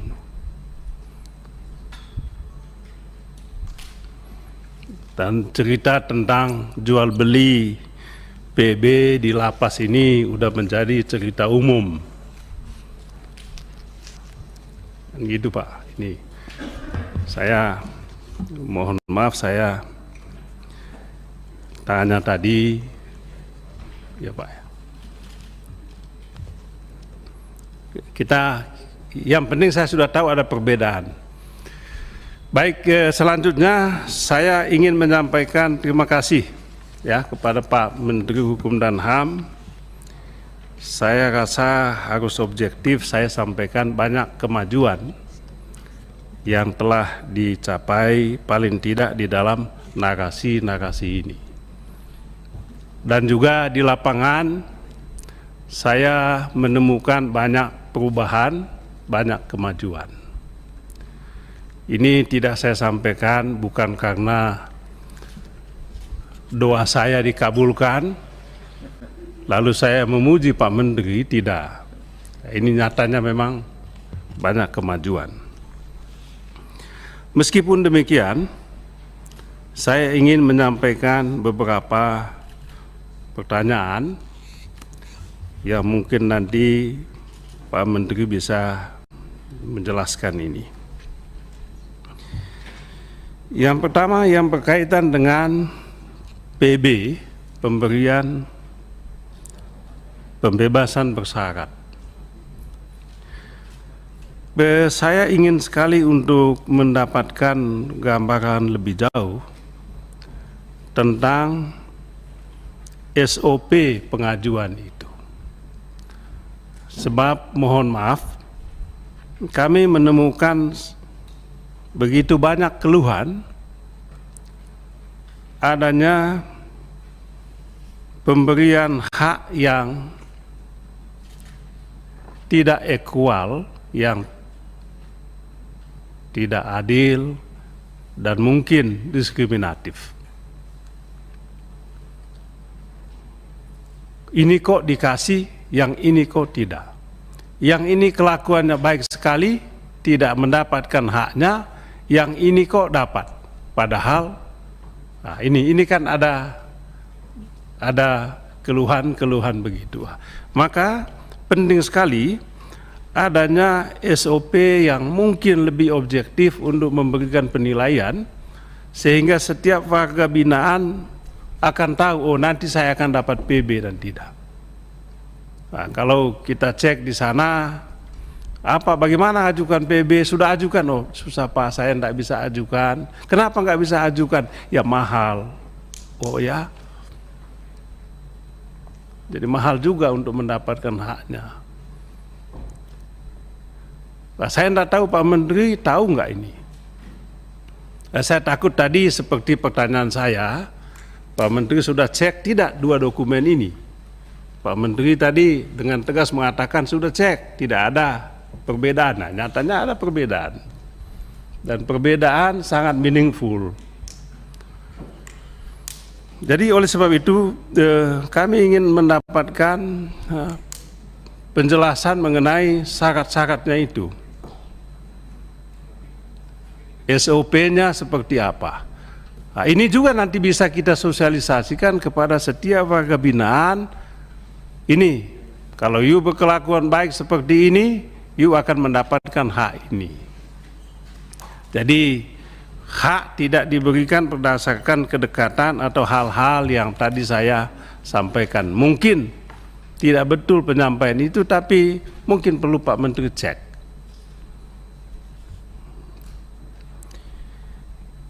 Yang kedua masih berkaitan dengan lapas ini.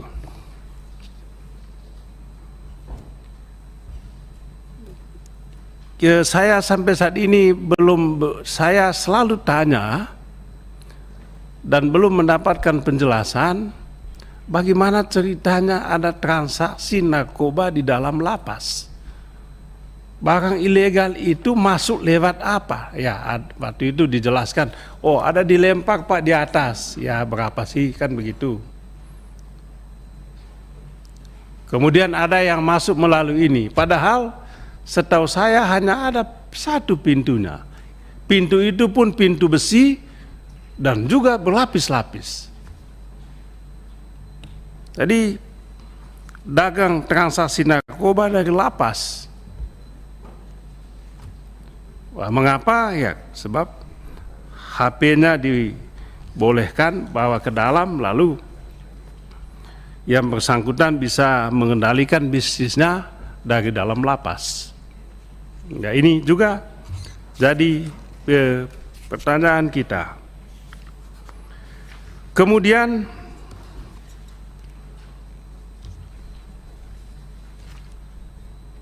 di dalam laporan yang disampaikan oleh Pak Menteri juga disampaikan tadi upaya pencegahan barang ilegal di lapas dilakukan rahasia gabungan melibatkan TNI dan polisi. Apa sebetulnya kok TNI dan polisi dilibatkan untuk melakukan razia di dalam lapas? Tidak masuk di kepala saya itu. Di dalam lapas. Ada apa di dalam lapas kok TNI, polisi, razia gabungan, kan gitu. Apalagi mungkin dirjen lapas polisi nggak ini Pak? Saya baru temukan sekarang ini Pak, mohon maaf aja lah. Dulu nggak ada itu. Kok polisi malah diajak TNI polisi masuk ke dalam lapas. Dan itu ada senjata tajam. Ya, senjata tajam itu masuknya lewat mana? Kan lewat pintu. Nah, ini Pak Wamen Kumham ini. Ya mudah-mudahan Anda yang lebih muda lah bisa melihat ini.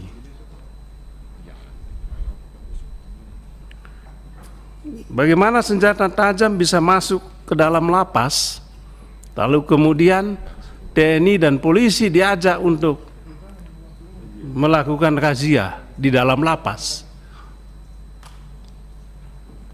Ada apa di dalam lapas ini? Ada bisnis besar kah? Ini pertanyaan yang menurut saya normatif saja, tapi ya inilah bentuk kami yang berada di luar pemerintahan ini untuk mendukung Bapak Menteri supaya lakukan pembenahanlah di dalam ini.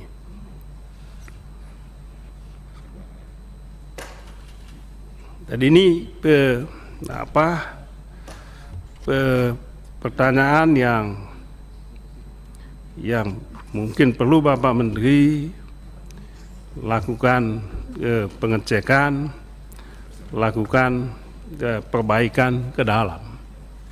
Dulu dugaan saya kalau Pak Menteri mengangkat atau menunjuk jenderal polisi jadi dirjen lapas, ini berarti bisalah selesaikan masalah ini. Ternyata bukan menyelesaikan, malah membawa masalah baru. Ini mengenai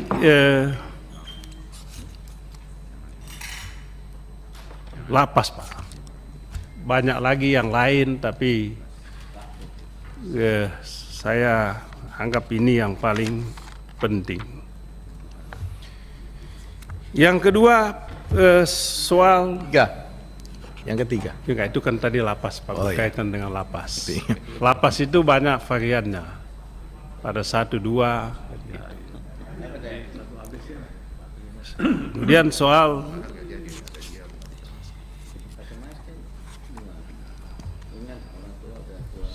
imigrasi, siapa pakai?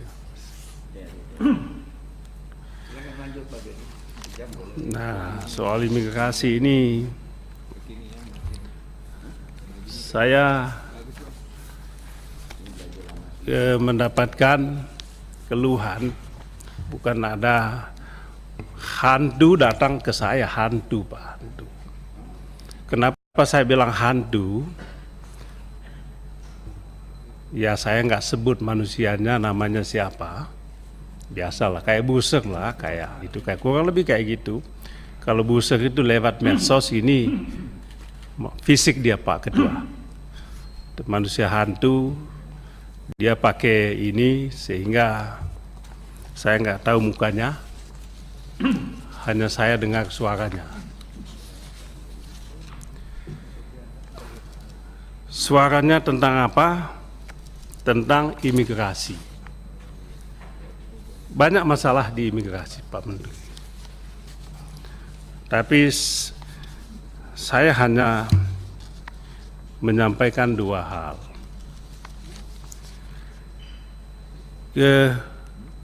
Imigrasi ini sangat penting. Kenapa? Karena berkaitan dengan lalu lintas manusia. Kasus-kasus yang muncul beberapa waktu lalu, ya kita sama-sama tahu, saya nggak sebut lagi kasusnya apa, sebab kita sama-sama tahu, ini akibat imigrasi ini. Akibat imigrasi ini. Manusianya, juga sistemnya. Manusianya adalah berkaitan dengan promosi jabatan. Maksudnya kalau ya yang bersangkutan jelas-jelas bermasalah, janganlah dipromosikan menduduki jabatan penting di lingkup imigrasi Kementerian Hukum dan HAM ini. Ada seseorang yang jelas-jelas dulu terlibat dalam kasus paspor dan ya menyelamatkan, saya sebut saja namanya Anggoro Wijoyo. Nama paspornya pakai nama Sony Kurniawan, orang ini sebut karena udah lewat lah, Pak, dan tidak ada hubungannya dengan teman-teman partai politik. Ya diangkatlah, jadi dia menyelundupkan orang lalu diangkat menjadi pejabat penting di situ. Dan ternyata memang kemudian orang inilah yang kemudian membuka pintu-pintu berikutnya sehingga muncul berbagai kasus di imigrasi ini.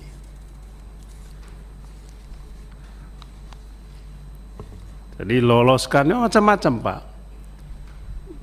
Di imigrasi ini pemalsuan KTP lah, pemalsuan paspor lah, macam-macam itu. Dan ternyata kerjasama dengan orang dalam imigrasi itu. Dan juga pejabatnya. Nah, yang aneh kok orang itu dikasih jabatan penting. Nah, lalu saya tadi ingat dengan Bapak punya manajemen talenta, itu bagus sekali. Hanya tidak sesuai dengan kenyataan. Ya, mudah-mudahan ini lewat, setelah ini ada perubahan, ada perbaikan. Nah, ini harapan saya. Saya tidak menyebut namanya, ya orang itu dulu pernah menjabat direktur Sistik lah, di Dirjen Imigrasi. Siapa orangnya Bapak sendiri tahu.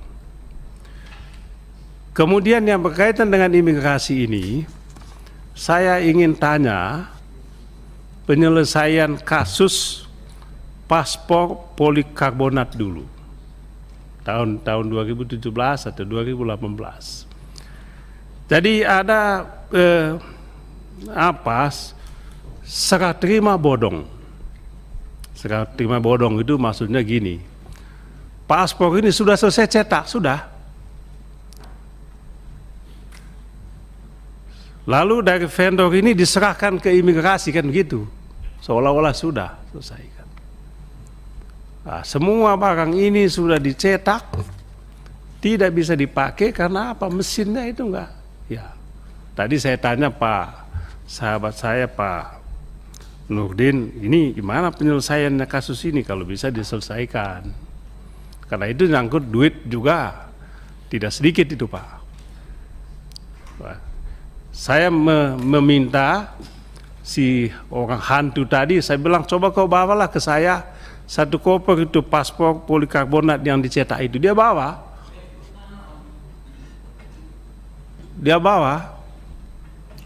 Cuman ya enggak enak kalau saya di sini. Yang penting saya bilang substansinya saya sampaikan. Kalau bisa diselesaikan itu, ya saya nggak tahu bagaimana penyelesaiannya. Uang sudah keluar, barang nggak dipakai. Paspor polikarbonat, paspor polikarbonat. Ada yang imigrasi tahu lah itu. Kalau yang imigrasi ingin tahu lebih banyak, nanti saya akan buka semua untuk diselesaikan. Kalau minta bantuan. Cuma saya kasih sedikit-sedikit aja, tidak usah yang lebih dalam lah. Karena saya yakin Pak Menteri tahu itu. Saya rasa itu yang berkaitan dengan imigrasi. Ya, ada soal lain lagi tidak begitu penting, dan saya tidak perlu sampaikan. Yang ketiga Pak Ketua,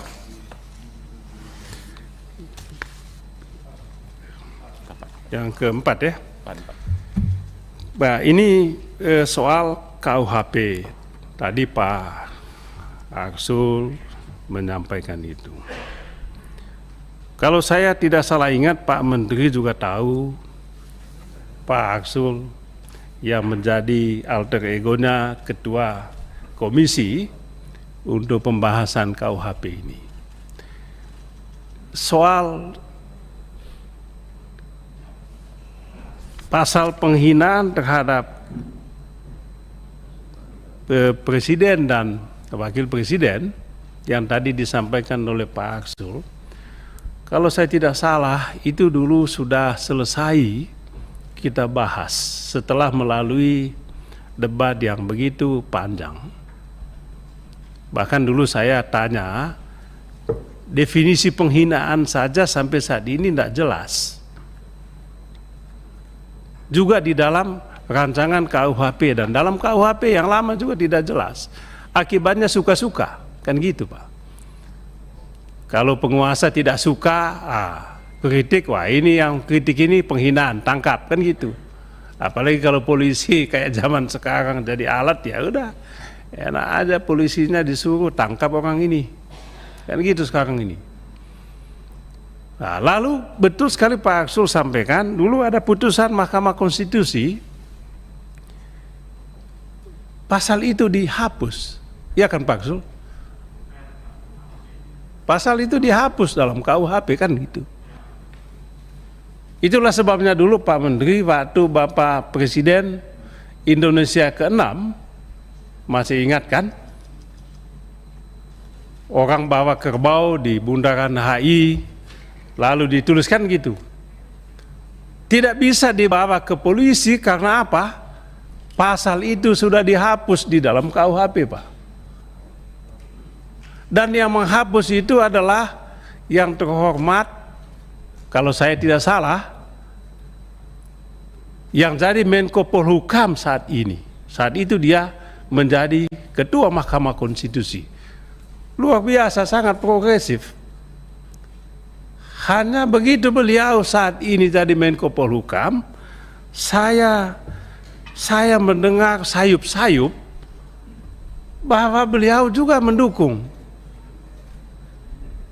pasal ini dihidupkan lagi ya. Coba dicek nanti. Kalau apa mungkin saya salah, tapi kalau saya tidak salah, waktu beliau jadi Ketua Mahkamah Konstitusi, ya saya termasuk Ketua Panja saat itu menolak itu, Pak. Tidak usahlah kita hidupkan lagi pasal penghinaan ini. Tapi teman-teman memaksa, sebenarnya ya udah. Kalau teman-teman maksa, ya saya paham. Untuk menyelamatkan Bapak Presiden Jokowi yang orang sesuka-sukanya menghina, omong di medsos, saya pun wah betul juga ini. Saya setuju itu. Iya kan Pak Arsul, waktu itu saya setuju aja ya. Tapi saya setuju sebetulnya bukan karena hukumnya. Saya kasihan Bapak Presiden Jokowi dikuyo-kuyo di medsos ini. Perlu pasal ini dihidupkan. Ya, oleh sebab itu saya mendukung itu. Lalu Pak, kalau saya tidak salah Pak Menteri, isu yang jadi masalah itu bukan isu kenapa tiba-tiba jadi 14. Dan isu ini kok isu-isu yang gak ada kaitan, kok advokat, unggas, contempt of court. Saya rasa bukan ini isu yang menyebabkan KUHP ini kita tunda. Udah selesai barang itu. Yang belum itu mohon maaf Pak Menteri ya, soal ini yang soal penodaan agama, waktu itu sangat sensitif kita. Kemudian soal perzinaan, kohabitasi, soal ini ya, ini yang kita tidak selesai kok. Bukan soal penggelandangan, soal perkosaan, nah, itu bukan soal ini. Itu soal iya, tapi bukan itu yang menjadi alasan utama kita nunda ini ya. Apa yang menjadi alasan utama waktu itu soal ideologis sebetulnya. Kejahatan terhadap ideologi negara. Soal keberadaan tindak pidana khusus belum tuntas itu Pak. Terutama mohon maaf lah soal korupsi lah, soal terorisme, dan juga soal pidana adat itu belum selesai juga. Itu malah yang jauh lebih penting di sini. Soal asas legalitas itu. Wah, kenapa direduksi ke soal remeh-temeh begini? Kalau bisa diperbaikilah Pak Menteri, dan sangat senang kalau masa Pak Menkumham ini sahabat kita sejak 2004 dulu ya. Jadilah ini KUHP ini Pak. Apapun isinya, saya rasa ini hadiah 70-80 tahun Indonesia merdeka ini sudah. Ya, karya agung bangsa kita inilah. Kemudian yang terakhir Pak Menteri, saya mohon maaf, saya baca yang terakhir, saya sangat senang itu pola manajemen talenta manajemen karier, manajemen talenta, pola penempatan pegawai. Saya baca ini luar biasa. Saya sangat senang, Pak. Tetapi saya terganggu dengan pola yang pernah dilakukan oleh teman-teman di KPK itu, DWK, Des Wawasan Kebangsaan. Saya minggu lalu pernah secara bercanda saya sampaikan kepada Kemenkumham, kepolisian, dan pada waktu itu kejaksaan mengenai DWK ini. Sebetulnya saya menyampaikan sindiran sebetulnya sih, tapi ya banyak yang mengatakan nah itu bagus. Saya menyindir ini, maksudnya ya, ini kan litsus gaya reformasi ya. Zaman Soeharto dulu Orde Baru kita punya litsus. Litsus itu dulu dipakai untuk menyingkirkan tokoh-tokoh politisi-politisi yang tidak suka sama rezim Soeharto. Yang tak suka Soeharto saat itu, Pak, tidak lulus, tapi alasan yang dipakai itu adalah litsus itu, PKI waktu itu, kan gitu, Pak. Mohon maaf, kita buka lagi, karena saya pun ikut-ikut. Diskriminasi memang, diskriminasi PP 99, dan termasuk masalah narkoba ada di situ adalah sumber. Salah satu sumbernya PP 99 di samping harus revisi undang-undang narkotika. Saya sependapat, dan ini Pak Adang tadi, sependapat Pak, saya kira duduklah Kementerian Hukum dan HAM, Polri, BNN, Kejaksaan Agung. Duduk kita, ini aneh ini barang. Satu jenis crime mendominasi lebih 50%. Ada di satu daerah 70% narkoba, yang 30% tidak narkoba. Kalau benar survei yang mengatakan 5 juta orang atau hampir 5 juta orang pengguna narkoba, kalau kita tangkap Pak 10% aja kan udah nggak mampu lapas kita. Lapas kita sekarang 260.000 udah penuh sesak. Kalau kita tangkap 10.000 aja, berarti 500.000. Kemana kita taruh itu barang? Membangun lapas tidak murah. Maka saya kira benar Pak Ketua tadi, hulunya yang harus kita perbaiki. Something wrong. Ya, something wrong. Apakah pecandu ada? Kalau Pak apa tadi artinya pecandu udah masukin, tapi pecandu adalah korban. Pecandu adalah korban dari bandar narkoba. Setuju kita. Bandar narkoba tidak hanya dihukum sangat seberat-beratnya, juga dimiskinkan melalui TPPU, sehingga jelas. Tapi kalau tidak demikian, tidak mudah. Kami bekerja sama, saya sudah Pak Dirjen ini yang kita masukin ke Nusa Kambangan itu baru berhasil 683, nggak muat lagi Nusa Kambangan, makanya kita bangun 3 sekarang. Lapas maksimum, super maksimum 1, 2 maksimum untuk menampung itu. Karena kita taruh di sana. Bahwa kemarin ada kerjasama dengan Bareskrim, dan Bareskrim justru memberikan penghargaan kepada Direktorat Jenderal. Karena apa? Memang pengungkapannya ya ada staf kita ya HP tidak ada, tapi HP-nya dipakai untuk berkomunikasi dengan orang bandar. Itu di Nusa Kambangan lagi. Ya kita pecat. Barangkali ada data di sini yang kami sampaikan berapa yang sudah kita pecat untuk tahun ini aja. Dan memang ini adalah soal-soal yang kita katakan, saya katakan kalau 50% lebih daripada lapas itu narkoba, ya pasti problemnya ya narkoba di lapas. Pastilah itu. Kalau 70% isi pembunuh, ya pasti perkelahian yang terjadi di lapas. Riot, karena antara saling pembunuh. Kalau pemerkosa ya sama saja begitu. Tapi ini kan demikian halnya. hulunya Pak, saya setuju hulunya harus kita perbaiki. Saya mengapresiasi apa yang disampaikan oleh Pak Ketua tentang itu. Undang-undang ITE revisi terbatas kita akan ajukan Pak. Jadi memang perlu penegasan, perlu supaya jangan karet dia. Kita sudah sepakat itu, supaya jangan karet. Jadi revisi yang akan datang akan mempersempit, mempertegas, mempersulit untuk penegak hukum dengan semudahnya. Tetapi tetap kita perlu ada yang sebenarnya, karena dengan teknologi media sosial yang sekarang ini, beberapa negara juga sudah merasakan bagaimana dampak dari pengaruh dari dampak media sosial.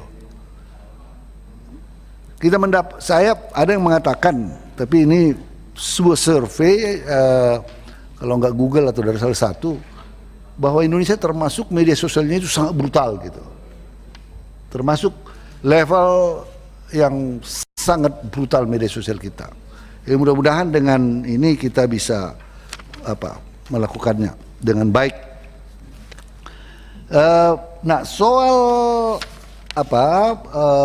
orang asing yang kita masukkan itu Pak, memang boleh kita katakan harus memenuhi ketentuan, ya.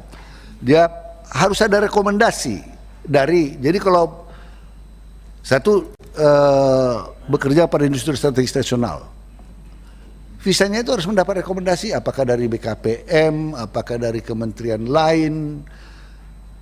Orang-orang yang bisa masuk dokter-dokter, diplomat, dan yang lain-lain. Tadi dikatakan langsung ke itu tidak boleh Pak.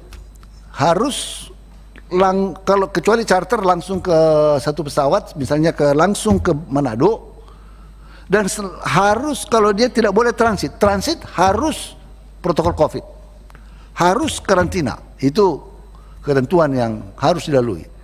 Jadi kalaupun barangkali mereka datang melalui bandara sudah 5 hari dan masuk kembali ke transit yang lain. Itu yang mengenai orang asing.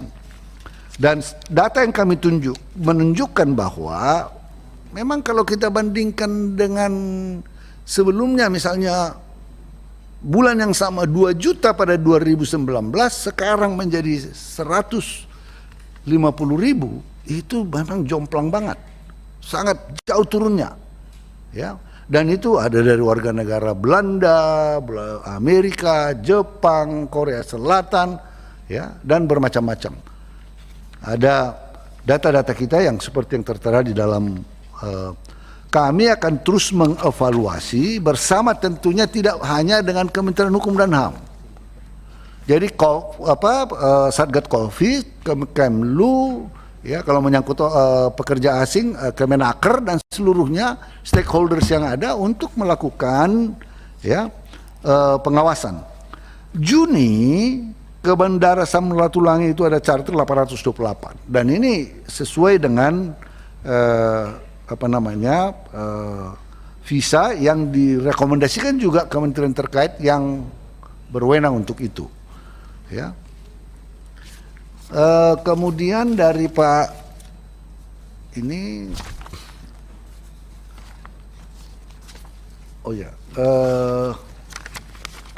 saya sudah jawab, ya, pembangunan lapas, peredaran.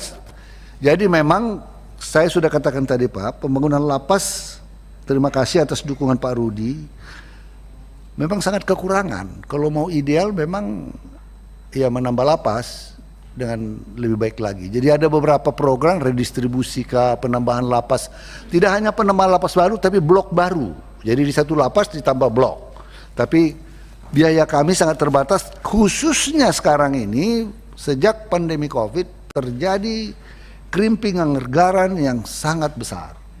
Tadi yang ditanya oleh Pak Beni termasuk itu Pak. Polikarbonat itu dicetak 260.000. Diuji coba di Jaksel, Jakbar, dan Sutar. Baru terpakai sekitar 100. Waktu kita ajukan tahun 2000 printer, 20 printer, anggaran kita dipotong karena untuk pandemi COVID. Dipotong untuk anggaran karena Polri itu tidak boleh pakai printer yang dipotong untuk pandemi COVID, ya. Akhirnya nggak bisa dipotong. Nah, tahun ini kita akan anggarkan 20 unit printer untuk itu. Dan persoalannya lagi ya, tadi ya memang seperti kita ketahui, kalaupun kami disuruh menggunakan dana PNBP, tahun lalu kami defisit 900 miliar, 1 triliun dari dana PNBP kami. Jadi dana COVID sudah dipotong, PNBP itu pun kami lakukan tadi Pak mengatakan kami datang menjemput paspor.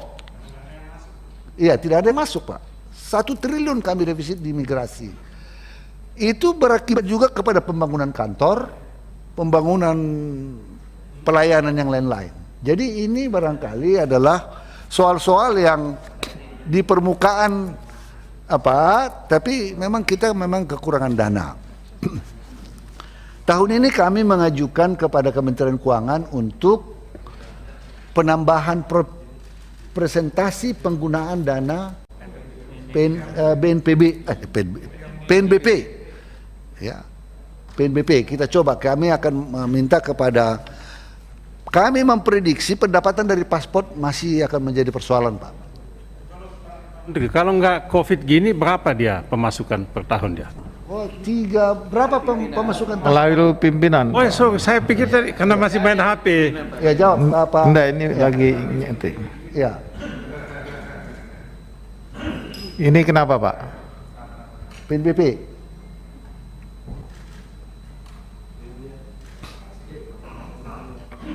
Baik. Terima kasih Pak atas izin Pak Menteri dan Pak Wamen. Izinkan kami menyampaikan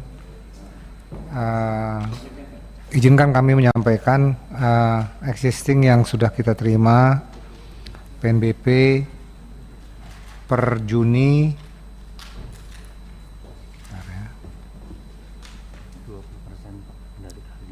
20% dari target 2,1 sehingga kurang lebih 400 miliar. Iya. 20% dari target. Kalau tidak COVID 2019 itu berapa? Udah 1 triliun lebih Pak.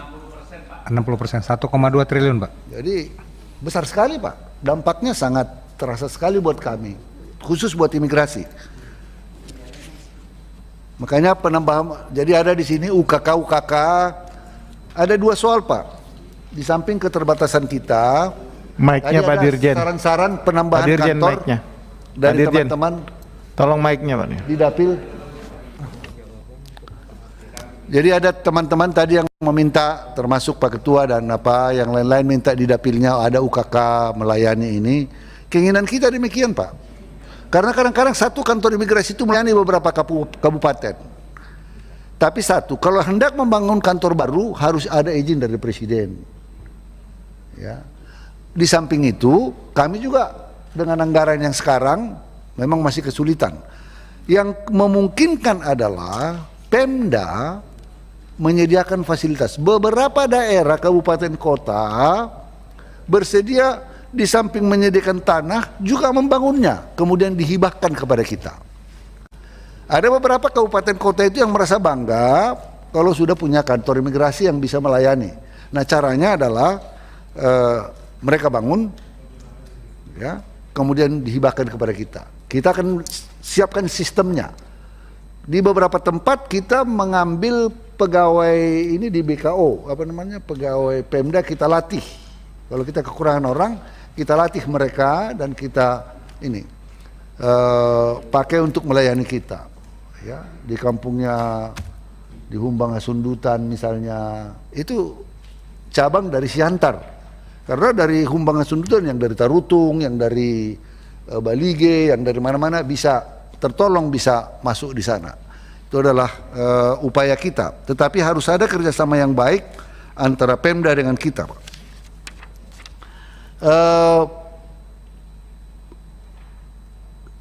Tentang undang-undang narkotika, ya kita setuju, memang kita selaraskan undang-undang advokat, undang-undang narkotika, undang-undang advokat sarannya Pak Arteria Dahlan, nanti barangkali kami akan coba, saya kira biar Komisi 3 menyampaikan ke Balik ya, supaya ini kan persoalan sekarang advokat ini Pak.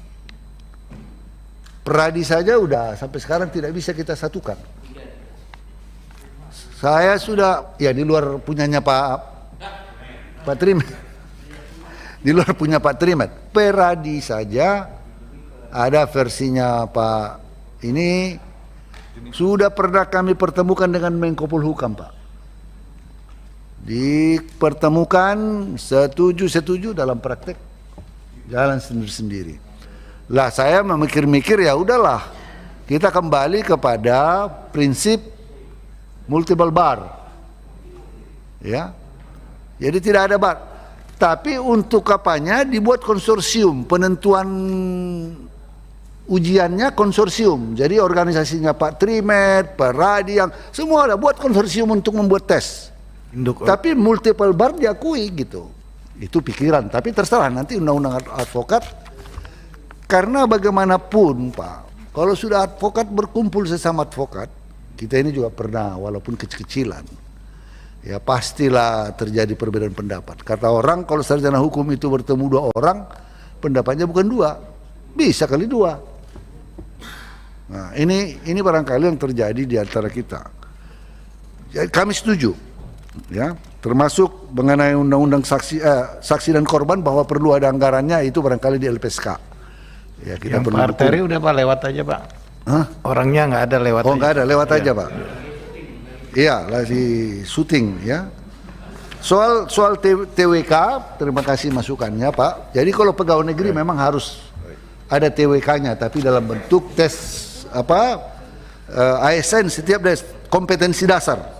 Di situ ada tes intelijen umum, ada tes wawasan kebangsaan, ada tes karakteristik. Ada Pak. Hanya kan mereka baru CPNS.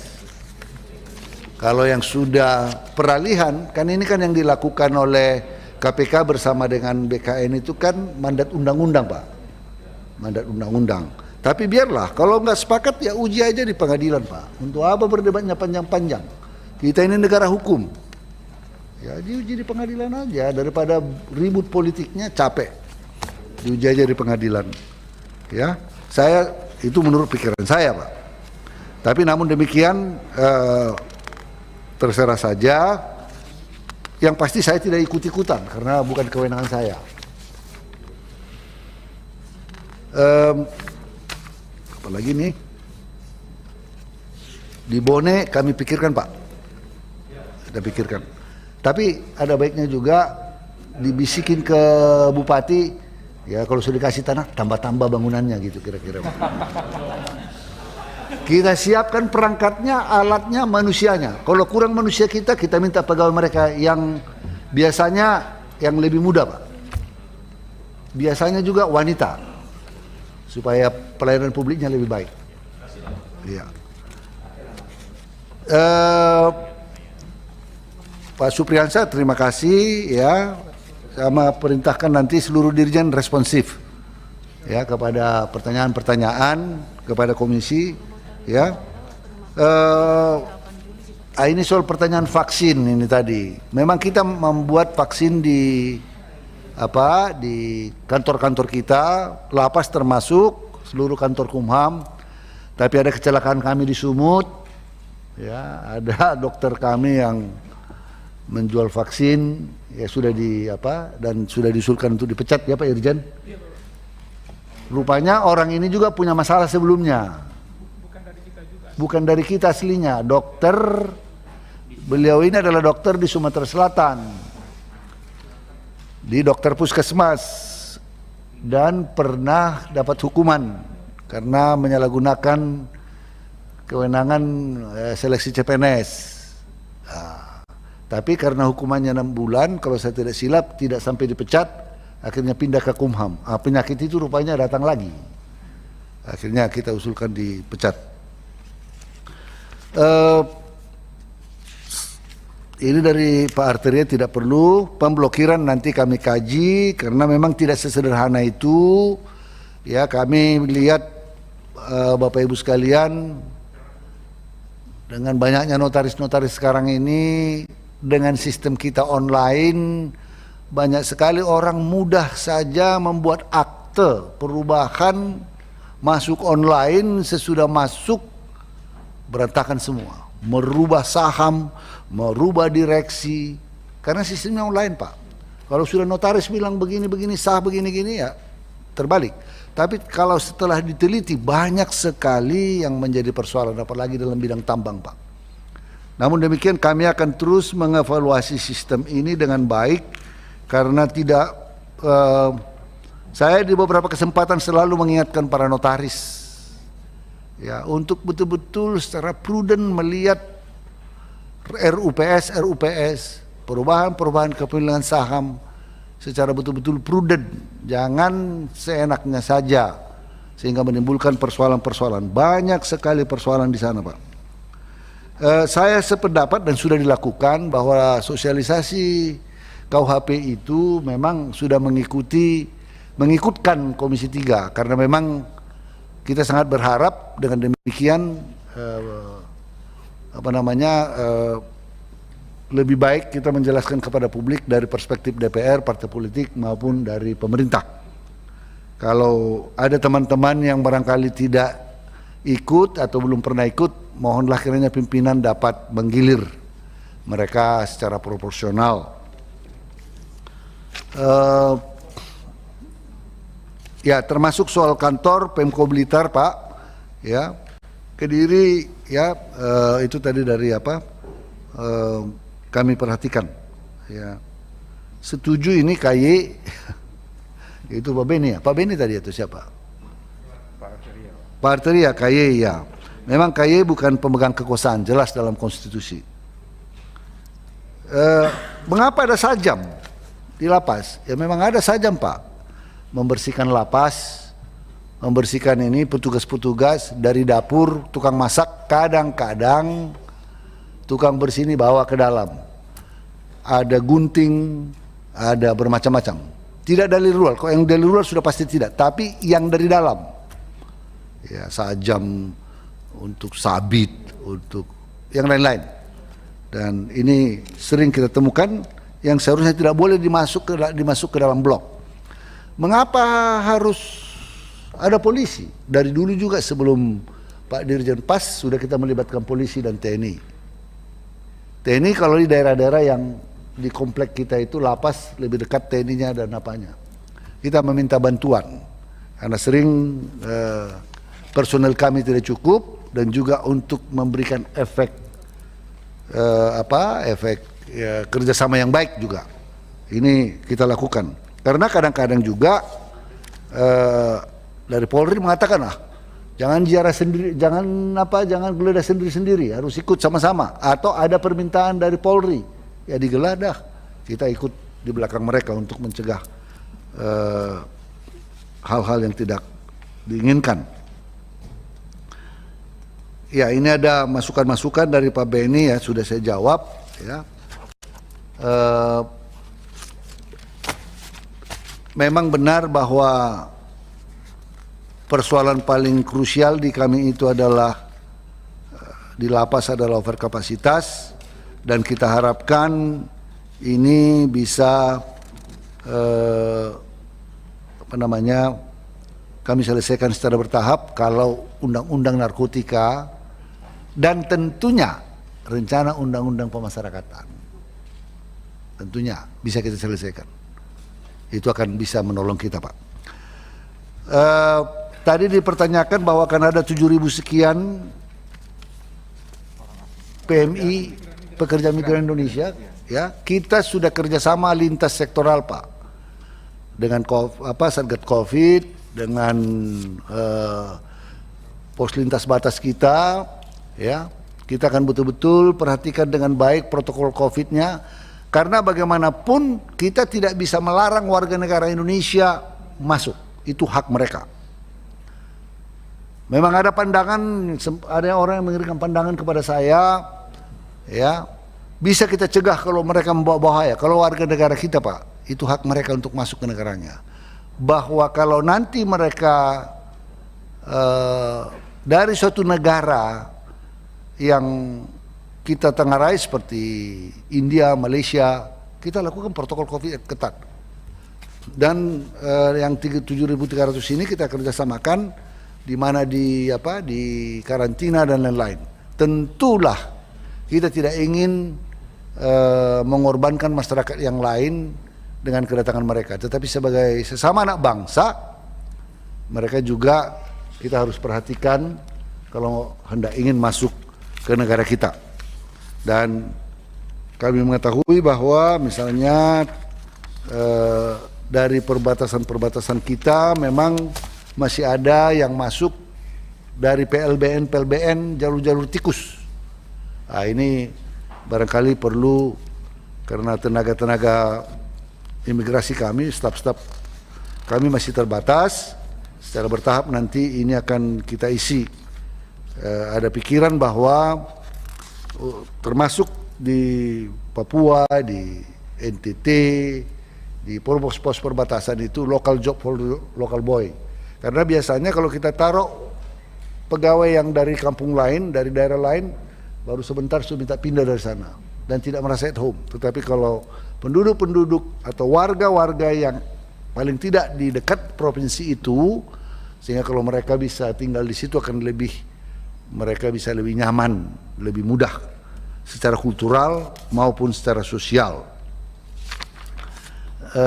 Soal merek nanti barangkali kami akan, ini dari Pak Arteria, kami akan, ini Dirjen Imigrasi ada di sini, ya, supaya itu diperhatikan. Saya kira ini Pak yang bisa kami sampaikan. Kalau ada hal-hal nanti yang terlewat kami akan usulkan untuk kami ajukan secara tertulis, Pak. Karena kebetulan seperti yang saya sampaikan tadi Pak Ketua, saya ada hal yang barangkali tidak perlu saya sampaikan secara terbuka yang harus kami selesaikan. Untuk itu mohon agar kiranya kita langsung dapat ke kesimpulan. Terima kasih. Baik, terima kasih Pak. Interupsi Ketua 30 detik. Interupsi. Menanggapi yang disampaikan Pak Menteri tadi. Sebentar Pak. Ini baru apa yang tadi kan? Masih nyambung terkait dengan carry over. Oke, 30 detik Pak, silakan. Ya. Pak Menteri, jadi saya khawatir kalau kita untuk menerapkan carry over ini saling menunggu ada peraturan DPR atau apa, saya khawatir ini nggak maju-maju Pak RKUHP. Jadi pernah ada presiden di periode lalu, ya, ada rancangan undang-undang penjaminan yang itu dibahas di periode hampir tuntas 2009-2014. Hanya kurang 2 pasal saja pada saat itu, ya. Kemudian bergantilah DPR periode 14-2019. Saya kebetulan waktu itu duduk di Balek.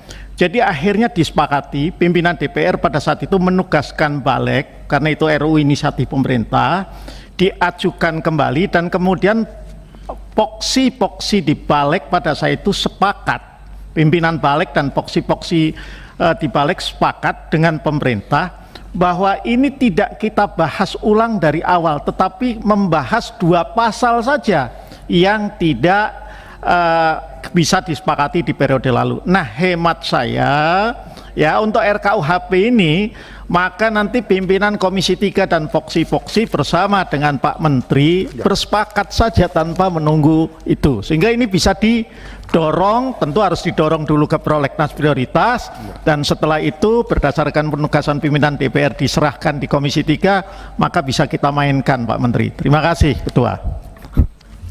Di Komisi 7 juga ada itu kalau nggak salah, Undang-Undang Minerba apa dulu? Undang-Undang Minerba. Itu kan juga ada seperti itu. Benar Pak Menteri, satu lagi Pak Santoso, jangan terlalu lama, 1 menit. Ya, 1 menit. Pimpinan dan para anggota serta Pak Menteri beserta jajaran, saya ingin apa yang Pak Menteri sampaikan yang menyatakan bos Pak Beni masih lama itu supaya dicabut, saya sangat keberatan. Kenapa? Karena Pak Yasona ini kan di samping menteri juga kader dari partai politik. Jadi kurang tepat juga menyampaikan hal itu sehingga nanti akan menimbulkan friksi di tengah-tengah masyarakat. Soal bos Pak Beni dan bos saya di tahun 2004 jadi atau tidak, biarlah roda sejarah yang akan mencatat itu. Jadi bukan Pak Yasona. Terima kasih. Terima kasih. Terima kasih. Di tadi kan Sebetulnya itu konteksnya ya, tapi dicabut. Makasih. Maaf. Tadi konteksnya bercanda Pak Santoso. Ya, jadi Pak Menteri ada yang mau disampaikan sebelum kita tutup? Baik, terima kasih Pak Ketua, Pak Pimpinan dan beberapa teman-teman semua. Saya atas nama seluruh jajaran Eselon 1 dan jajaran Kementerian Hukum dan HAM, baik yang hadir secara fisik maupun secara virtual, dan teman-teman Komisi 3 baik yang hadir fisik dan virtual, terima kasih. Pertemuan kita produktif, ada beberapa diskusi-diskusi saya kira yang bisa kita tindak lanjuti, baik RUU narkotika, RUU KUHP. Saya kira ide Pak Asro sangat cerdas dan selalu cerdas kalau Pak Asro, dan juga teman-teman yang lain. Saya kira memang juga kritik-kritik, masukan-masukan ini tentu akan menjadi masukan yang berharga buat kami untuk perbaikan-perbaikan kebijakan dan program-program kami ke depannya. Sekali lagi terima kasih Pak Ketua, kami menunggu undangan tentang tadi yang Pak Ketua sampaikan, supaya sejak lama ini Pak Ketua, sudah terlalu lama saya kira, berkali-kali masuk prolegnas tapi tidak jalan. Saya kira demikian, terima kasih. Baik, terima kasih Pak Menteri Hukum dan HAM. Memang kalau terkait KY perlu dipertimbangkan Pak. Begitu Pak Arsul ya? KY. Sebentar, tapi KY ini inisiatif DPR loh, jadi jangan didesak-desakan ke Pak Menteri, itu DPR-nya saja yang cabut. Iya, makanya kadang-kadang ini DPR ini banyak undang-undang penting tidak selesai-selesai gitu, yang tidak penting-penting diusul-usulin gitu. Itu kadang-kadang pusing juga kita ini kan. Baik, mungkin Pak ada permintaan banyak dari masyarakat untuk menjawab secara terbuka terkait dengan banyaknya tenaga kerja asing khususnya dari Cina yang berbondong-bondong masuk di malam hari itu ke Indonesia. Nah itu banyak sekali protes baik melalui media sosial, cetak dan lain sebagainya. Mungkin bidang infokom ya, infokomunikasinya imigrasi itu menjelaskan biar masyarakat tahu sebenarnya mereka ini sebagai apa, kemudian masuknya sudah benar apa tidak itu. Ini tadi yang ditanyakan Pak Rudi itu. Jadi perlu Pak Dirjen dijelaskan masyarakat itu, karena saya lihat tuh belum ada counter dari imigrasi Pak Menteri. Kan banyak sekali itu di YouTube, di medsos itu. Kalau kita mungkin bisa mengerti ya, karena ada terkait dengan investasi atau segala macam, tapi masyarakat awam itu tidak Pak. Terutama juga diperhatikan teman-teman imigrasi di lapangan tuh prokesnya Pak. Mungkin sudah di swab lagi atau seperti apa, tapi kan tidak ada pengumuman dari Dirjen Imigrasi bahwa ini telah dilakukan swab, ini sudah dilakukan ini, dan mereka masuk sudah legal apa. Nah, semakin didiamkan, masyarakat akan semakin mencurigai. Mungkin perlu ada informasi terkait dengan hal-hal tersebut kepada masyarakat. Begitu Pak Dirjen. Baik Bapak Ibu sekalian, silakan Pak Arteri. Tampilkan. Tolong dibacakan Pak. Kesimpulan.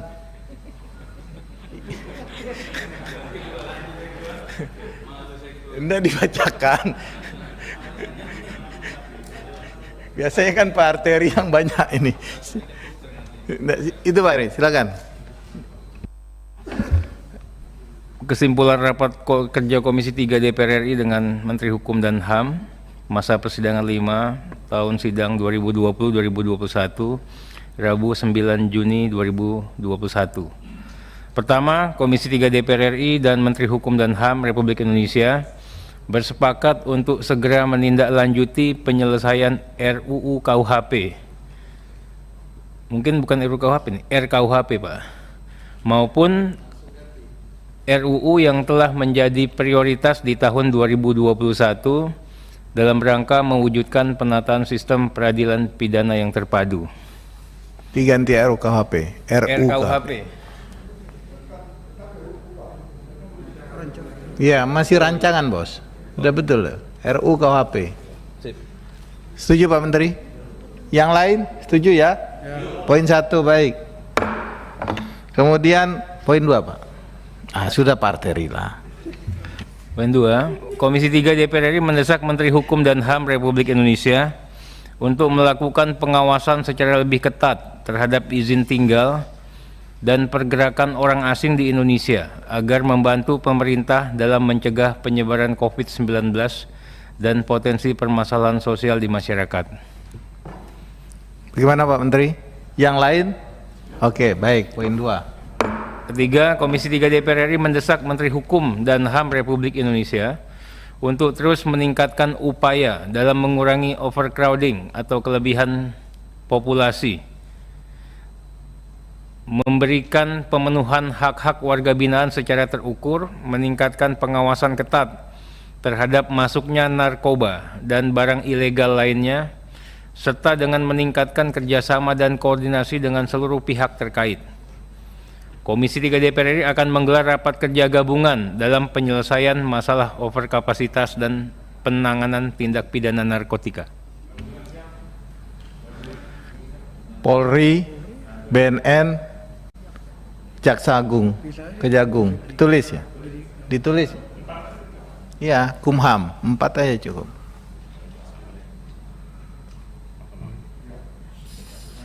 Kejaksaan Agung.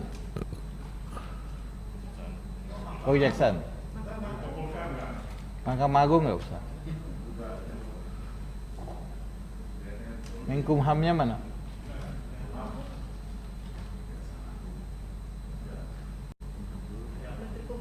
Kumhamnya di depan. Hakimnya juga, hakimnya.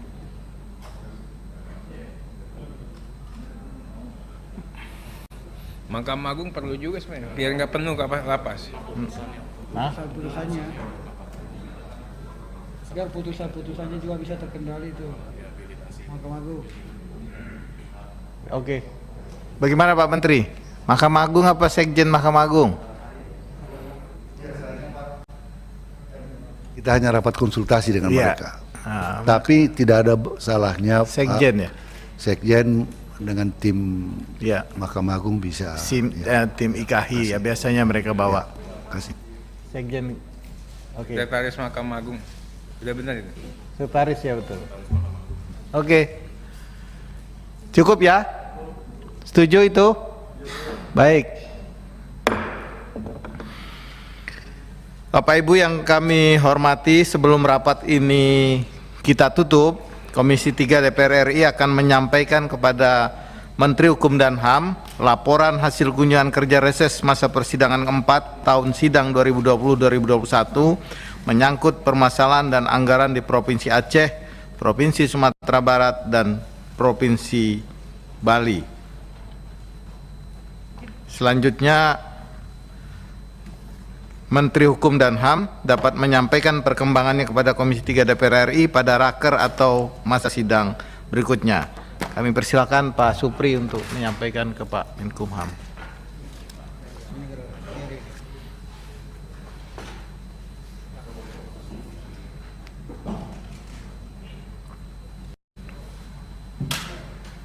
Hormat, hormat, hormat.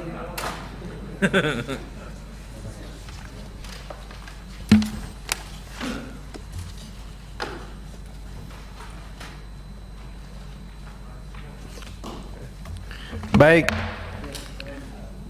hadirin yang kami hormati, Bapak Ibu sekalian, anggota Komisi 3 dan Pak Menteri beserta jajaran, dengan telah selesainya pembicaraan seluruh materi rapat pada hari ini, maka selesai sudah rangkaian kegiatan rapat kerja kita pada hari ini. Atas nama anggota dan pimpinan lainnya, kami mengucapkan terima kasih atas kehadiran Pak Menteri beserta jajaran pada rapat kerja siang hari ini, dan kami juga mohon maaf apabila dalam rapat kerja pada siang hari, pagi sampai siang hari ini ada hal-hal yang kurang berkenan, baik itu di kementerian maupun di anggota daripada Komisi 3. Dengan mengucapkan alhamdulillahirabbil alamin, rapat kami nyatakan ditutup. Wallahu muwaffiq ila aqwamit thariq. Wassalamualaikum warahmatullahi wabarakatuh.